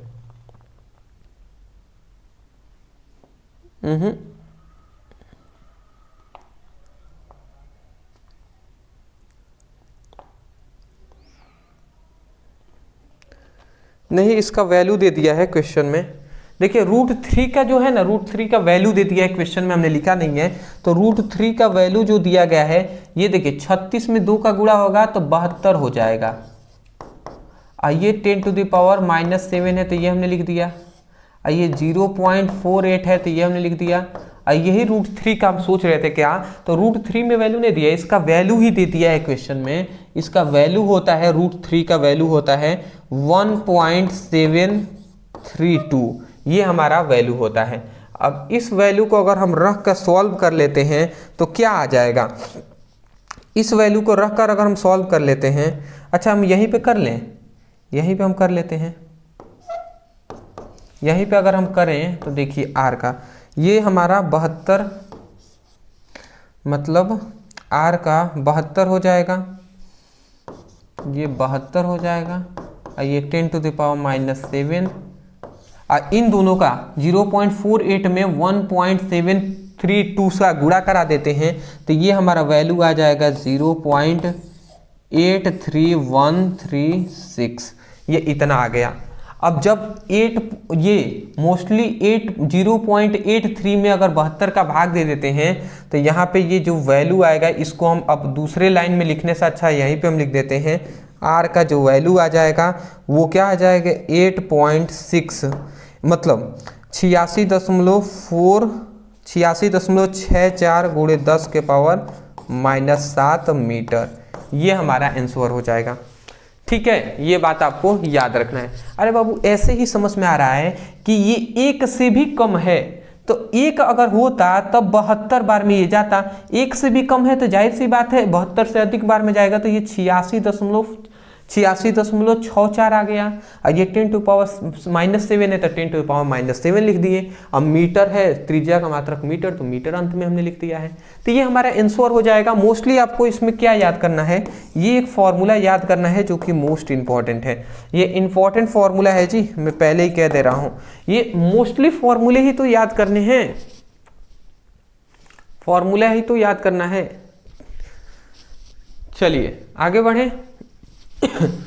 एक और चीज आपको याद रख लेना है कि इलेक्ट्रॉन का द्रव्यमान जो होता है m = वो क्या होता है 9 × 10⁻⁻31 होता है। ठीक है ना, वैसे तो 9.1 अगर एग्जैक्ट कहना हो तो 9.1 × 10⁻⁻31 कहते हैं, बट 9 भी ले सकते हैं, उससे कोई दिक्कत वाली बात नहीं है, उससे आसान हो जाता है क्वेश्चन। दशमलव आएंगे तो थोड़ा दिक्कत होगा। कह रहे हैं कि 1 मीटर लंबे धातु का छड़ उसके एक सिरे से जाने वाले अभिलंबवत अक्ष के परित 400 रेडियन प्रति सेकेंड के कोणीय आवृत्ति से घूर्णन कर रही है। छड़ के दूसरे सिरे का एक धातु का वलय संपर्कित है। अक्ष के अनुदिश चुंबकीय क्षेत्र इतना, चुंबकीय क्षेत्र 0.5 टेस्ला का है। वलय और उच्च के बीच प्रेरित विद्युत वाहक बल का मान ज्ञात कीजिए।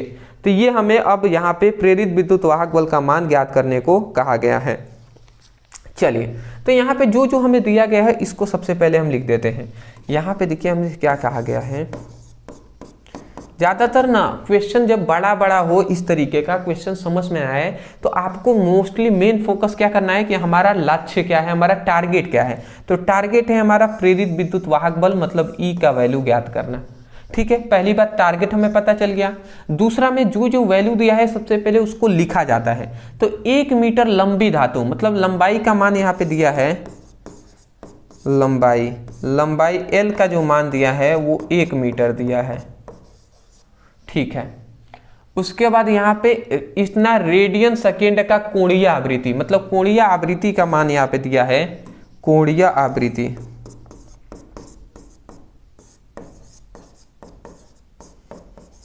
कोणीय आवृत्ति जो होता है, कोणीय आवृत्ति को हम ओमेगा टाइप से दर्शा देते हैं। तो कोणीय आवृत्ति ओमेगा इक्वल टू क्या हो जाएगा, 400 रेडियन सेकेंड हो जाएगा।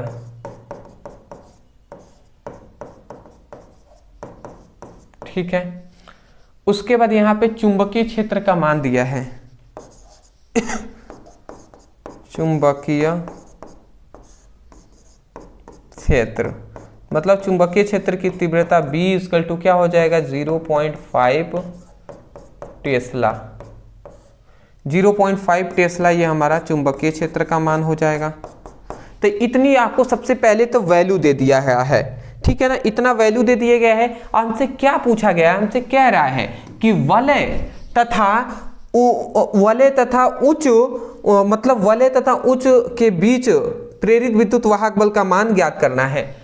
ठीक है, वलय तथा यहाँ पे अक्ष होना चाहिए ना, वलय और अक्ष के बीच, क्वेश्चन में ही थोड़ा टाइपिंग मिस्टेक। वलय और अक्ष के बीच हमें क्या करना है, प्रेरित विद्युत वाहक बल का मान ज्ञात करना है। तो इसके लिए एक फॉर्मूला होता है, मैं यहाँ पे लिख दूं क्या, यहीं पे मैं लिख देता हूं कि वलय तथा अक्ष के बीच प्रेरित विद्युत वाहक बल। ठीक है ना, वलय और अक्ष के बीच प्रेरित विद्युत वाहक बल का एक फॉर्मूला होता है। अब वो फॉर्मूला है यहाँ पे E equal to 1/2 BL² omega. ये हमारा इतना ये फॉर्मूला होता है, इसको आपको याद रखना है। अब सिंपल सी बात है, इस पर वैल्यू रखेंगे निकल जाएगा। देखिए कैसे हमें वैल्यू रखना है, ये आपको सबसे मोस्टली आप याद रखेंगे, वलय और अक्ष के बीच प्रेरित विद्युत वाहक बल का ये फॉर्मूला है। अगर हम वैल्यू रख देते हैं E इक्वल टू, E का वैल्यू ज्ञात करना है 1/2 हमने रख दिया। B का वैल्यू क्या दिया है 0.5, तो 0.5 हमने रख दिया। L का वैल्यू दिया है 1 मीटर, तो 1 हमने लिख दिया, इसका स्क्वायर कर दिए। फिर ओमेगा का वैल्यू दिया है 400, तो ये हमने लिख दिया 400। कोई दिक्कत तो नहीं है, बिल्कुल नहीं होनी चाहिए। अब ये 2 से ये 400 गुणा करेंगे, 400 को कटेंगे तो 200 हो जाएगा। तो ये क्या हो जाएगा, 1 का तो कोई वैल्यू है नहीं, तो इसको हटाइए। 0.5 है तो 0.5 हमने लिख दिया। इस 1 का स्क्वायर करेंगे तो 1 ही होगा, एक 1 में 0.5 में 0.5 में गुणा होगा तो ये भी उतना ही होगा, इसको भी छोड़ दीजिए। यहाँ पे है 200, इतना ही ना हुआ।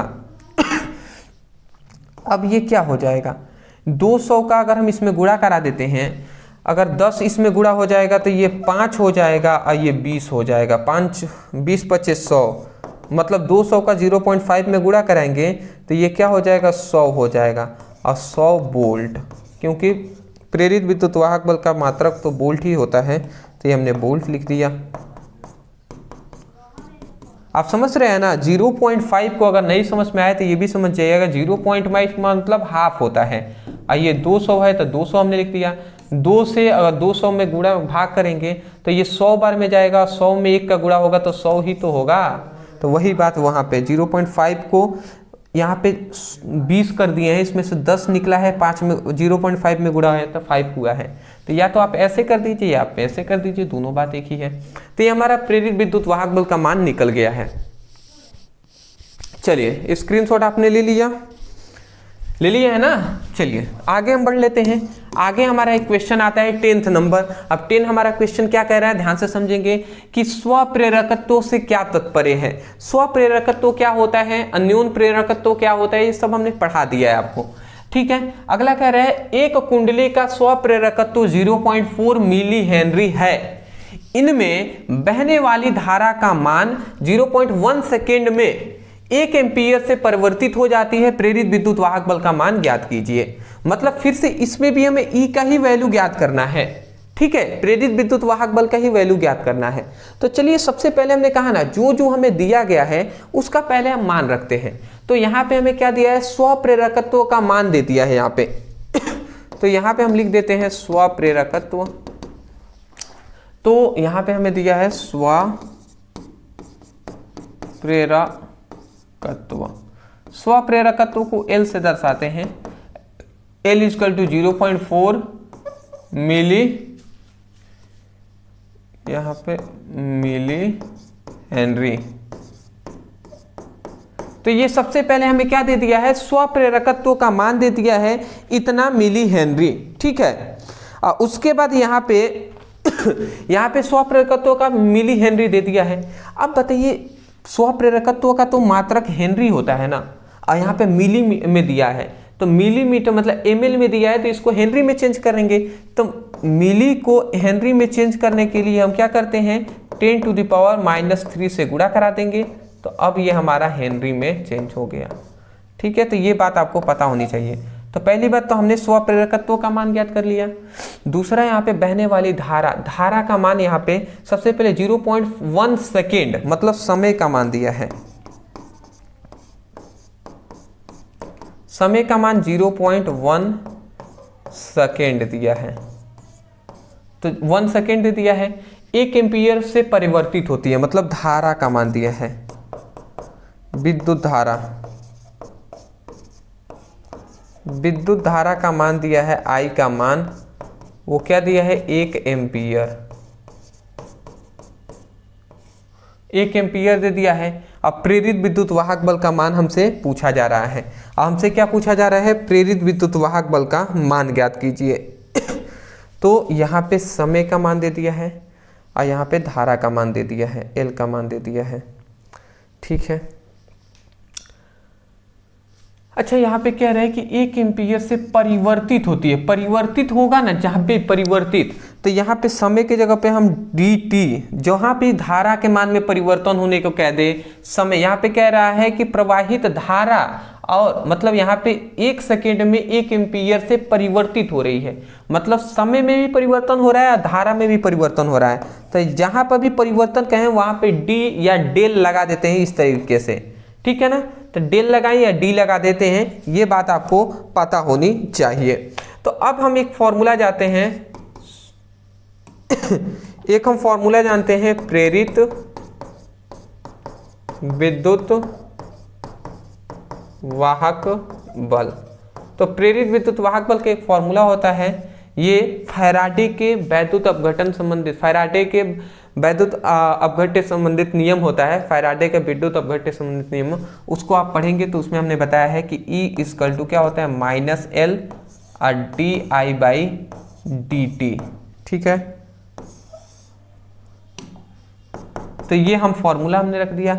अब हमें प्रेरित विद्युत वाहक बल का मान ज्ञात करना है, तो अब इस फॉर्मूले से निकल जाएगा। E का वैल्यू निकालना है, माइनस है तो माइनस दे दीजिए। L का वैल्यू है 0.4 ×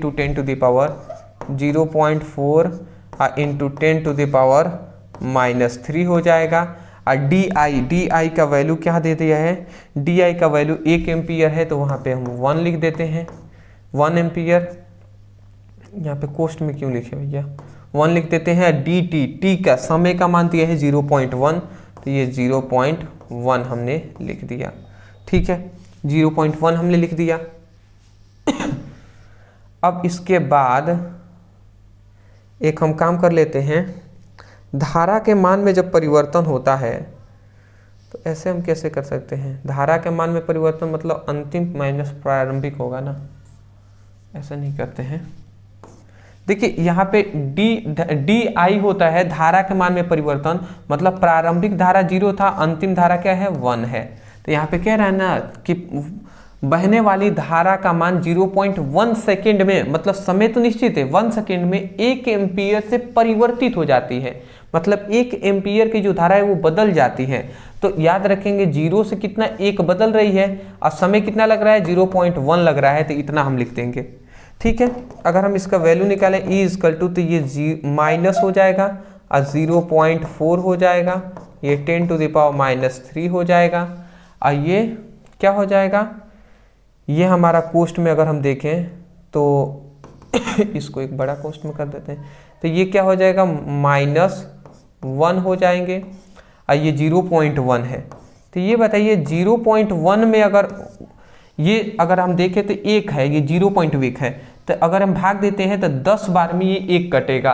पहले 0.1, फिर 0.2, फिर 0.3, 4, 5, 6, 7, इस तरीके से 10 बार में ये 1 कटेगा। तो अगर हम इससे ये काटते हैं तो 10 बार में ये कटेगा।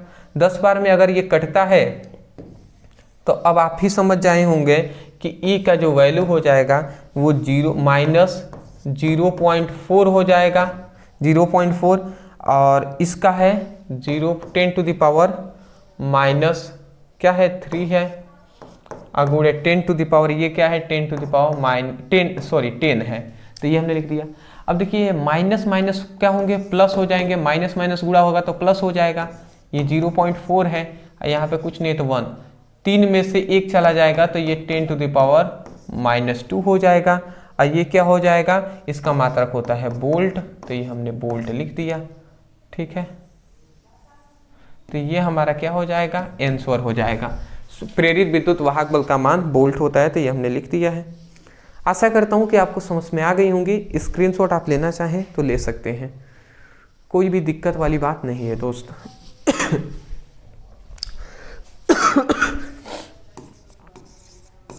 अगला आता है विद्युत चुंबकीय तरंगों के किन्हीं दो गुणों को लिखिए। ठीक है, उल्लेख कीजिए। 25 मेगाहर्ट्ज के विद्युत चुंबकीय तरंगों की दिशा में क्या होता है, संकरित हो रही है, संकरित यहाँ पे होना चाहिए, संकरित हो रही है। तो किसी बिंदु पर विद्युत क्षेत्र सदिश 6.3 J वोल्ट प्रति मीटर है। तो इस बिंदु पर चुंबकीय क्षेत्र सदिश का मान, मतलब B का मान हमें ज्ञात करना है। चलिए कोई नहीं जी, जो हमें पहले दिया है उसी का वैल्यू हम सबसे पहले रखते हैं और देखते हैं हमें क्या क्या वैल्यू दिया गया है। ठीक है, जो वैल्यू दिया है उसी को पहले रख देते हैं। तो यहाँ पे हमें दिया है एक चीज, अगर आप ध्यान से समझें तो सबसे पहले यहाँ पे इतना मेगाहर्ट्ज की विद्युत चुंबकीय तरंगे, मतलब मेगाहर्ट्ज मतलब ये आवृत्ति का मान हमें दिया गया है। तो आवृत्ति का मान हमें एक दिया गया है। दूसरा में क्या दिया गया है, आवृत्ति की यहाँ पे हमें क्या, चुंबकीय क्षेत्र। यहाँ पे एक दूसरी हमें चीज दिया है कि विद्युत क्षेत्र सदिश का वैल्यू हमें इतना दिया है। हमें चाहिए चुंबकीय क्षेत्र सदिश का मान हमें चाहिए। तो अगर हम यहाँ पे ध्यान दें तो यहाँ पे अगर हम हल लिखते हैं, हमें दिया है विद्युत क्षेत्र सदिश। विद्युत क्षेत्र सदिश जो होता है, विद्युत क्षेत्र सदिश E इक्वल टू, ये क्या होता है 6.3 J। ठीक है ना, 6.3 J वोल्ट प्रति मीटर। ठीक है ना, तो ये विद्युत क्षेत्र सदिश का वैल्यू हमारा इतना दिया है और हमसे क्या कह रहा है, चुंबकीय क्षेत्र सदिश का वैल्यू ज्ञात कीजिए। बिल्कुल जी, तो हम एक फॉर्मूला जानते हैं। एक हम फॉर्मूला क्या जानते हैं, एक हम फॉर्मूला ये जानते हैं कि चुंबकीय क्षेत्र सदिश, चुंबकीय क्षेत्र सदिश B इक्वल टू क्या होता है, E/C हो जाएगा। ये हमारा होता है B इक्वल टू E/C हो जाएगा। ये एक फॉर्मूला होता है। हमें चाहिए चुंबकीय क्षेत्र सदिश का वैल्यू, तो अगर हम इसका वैल्यू निकाल देते हैं तो B इक्वल टू, ठीक है, तो B इक्वल टू क्या हो जाएगा, E का जो वैल्यू है वो 6.3 जे कैप हो जाएगा और इसका वैल्यू होता है, प्रकाश की चाल कितना होता है 3 × 10⁸, तो 3 × 10⁸ हमने लिख दिया। ठीक है, इतना हमने लिख दिया। अब जाहिर सी बात है इसका इसमें भाग देते हैं, ये 8 को हम पहले ऊपर ले लेते हैं, तो ऊपर ले लेंगे तो ये 6.3 हो जाएगा और ये 3 से भाग दे देते हैं, ये ऊपर चला जाएगा तो ये 10⁻⁻8 हो जाएगा। होगा कि नहीं होगा? बिल्कुल हो जाएगा जी। और ये 3 अब हम भाग दे देते हैं, तो अगर 6.3 में 3 का भाग देते हैं तो 3 दूना 6 मतलब 2 बार में, और 3 एकम में 3 मतलब 1 बार में, तो 2.1 हो जाएगा। 10⁻⁻8 है तो 10⁻⁻8, और ये टेस्ला है तो टेस्ला हमने लिख दिया। तो सबसे पहले ये हमारा क्या निकल गया है, ये हमारा चुंबकीय क्षेत्र सदिश का वैल्यू हमारा निकल गया है। इतना हमारा निकल गया है। अब चुंबकीय क्षेत्र सदिश का वैल्यू हमारा इतना निकल गया है। तो यही हमें सिंपल सी बात यह बताना है कि यहाँ पे हमें विद्युत क्षेत्र सदिश जो है उसका जे कैप में वैल्यू दे दिया है, तो इसको भी हमें क्या करना है, चुंबकीय क्षेत्र, जैसे ये 3 अक्ष होते हैं, अगर आपको ना पता हो तो मैं बता दूं, यहाँ पे 3 अक्ष होते हैं इस तरीके से, एक एक्स अक्ष, एक वाई अक्ष, एक जेड अक्ष। ठीक है, एक्स अक्ष पर हम आई कैप को मानते हैं, वाई पर हम क्या मानते हैं, जे कैप को, और जेड पर हम मानते हैं के कैप को। ठीक है, ऐसे हम मानते हैं ना, ऐसा मानते हैं। और उसके बाद यहाँ पे एक चीज मान लीजिए कि यहाँ पे हमें क्या दिया है, विद्युत क्षेत्र सदिश का मान जो दिया है जे कैप में दिया है, तो मतलब जे कैप का मतलब कि विद्युत क्षेत्र यहाँ पे माना गया है। तो ई का वैल्यू जो है ना विद्युत क्षेत्र सदिश में, ई का वैल्यू वाई कैप में माना गया है, तो इसका मतलब बचा जेड का, जेड में मतलब विद्युत क्षेत्र का वैल्यू माना गया होगा, मतलब बी का वैल्यू जेड पे माना गया है, जेड अक्ष पर। तो इसका मतलब चुंबकीय क्षेत्र का जो वैल्यू आएगा वो के कैप, अंत में क्या हो जाएगा, यहाँ पे के कैप लिख लीजिएगा, के कैप। समझ रहे हैं, के कैप लिख लेंगे तो और बेटर रहेगा, अदरवाइज कोई नहीं लिखेंगे तो कोई दिक्कत नहीं है, बट आपको पता होनी चाहिए कि जेड अक्ष पर चुंबकीय क्षेत्र का वैल्यू चुंबकीय क्षेत्र सदिश होता है। ठीक है, तो ये हमारा क्वेश्चन सॉल्व होता है। अभी भी और कुछ क्वेश्चन बचे हुए हैं, पहले स्क्रीनशॉट ले लीजिए। अब हम आपकी प्रैक्टिस करने वाले हैं, चलिए थोड़ा स्क्रीनशॉट पहले ले लीजिए। अब हम आपको टेस्ट देने वाले हैं। अब यहाँ पे अब हम आपको बताइए, इतना समय तो हो ही गया, अब कुछ क्वेश्चन में आपको जानता हूं कि आपको हम कहते प्रैक्टिस कर लीजिएगा, तो बहुत कम स्टूडेंट होते हैं जो प्रैक्टिस करते हैं, नहीं तो कहते हैं सर क्वेश्चन है नहीं मिला, ऐसे वैसे बहुत सारी क्वेश्चन कहते हैं। चलिए कुछ क्वेश्चन हम दे रहे हैं, ज़्यादा नहीं देंगे, 3-4 क्वेश्चन देते हैं, उन सभी को नोट डाउन कर लीजिए। अब पहले इसका स्क्रीनशॉट ले लीजिए। पहला हमारा क्वेश्चन ले लीजिए, इसको सॉल्व करना है और सॉल्व करके हमें आंसर बताना है कमेंट सेक्शन में। दूसरा बहुत ही सिंपल ये क्वेश्चन है, त्रिज्या का वैल्यू दे दिया है और फोकस दूरी का मान हमें पूछ रहा है यहाँ पे। चलिए यहाँ पे तीसरा हमारा और एक और क्वेश्चन है वो भी ले लीजिए, एक और क्वेश्चन है ये भी।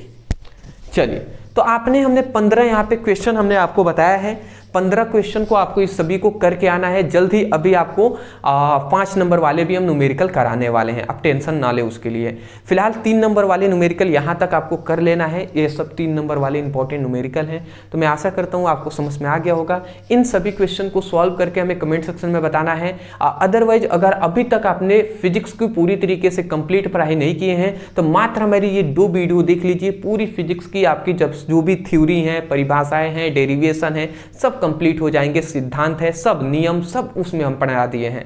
उसके लिए क्या है, डिस्क्रिप्शन बॉक्स में हमने लिंक दिया है। फिजिक्स चैप्टर 1 to 7 हमने इस तरीके से लिखकर लिंक दे दिए हैं। फिर फिजिक्स चैप्टर 8 to 14 लिखकर हमने लिंक दे दिया है। तो 2 लिंक ऐसे मिल जाएंगे और एक और लिंक मिलेगा फिजिक्स न्यूमेरिकल 2 नंबर वाले, तो उस पर क्लिक करके न्यूमेरिकल आप पढ़ाई कर सकते हैं। व्हाट्सएप ग्रुप और टेलीग्राम ग्रुप में ज्वाइन है तो जाइए ज्वाइन हो जाएंगे, और इंस्टा पे हमें फॉलो कर लीजिएगा, चैनल पे नए होंगे सब्सक्राइब कर लीजिएगा, क्योंकि हम आपके लिए इतने मेहनत कर रहे हैं तो आप भी इतना तो कर ही सकते हैं ना, कर दीजिएगा। Thank you so much for watching this video. Thank you.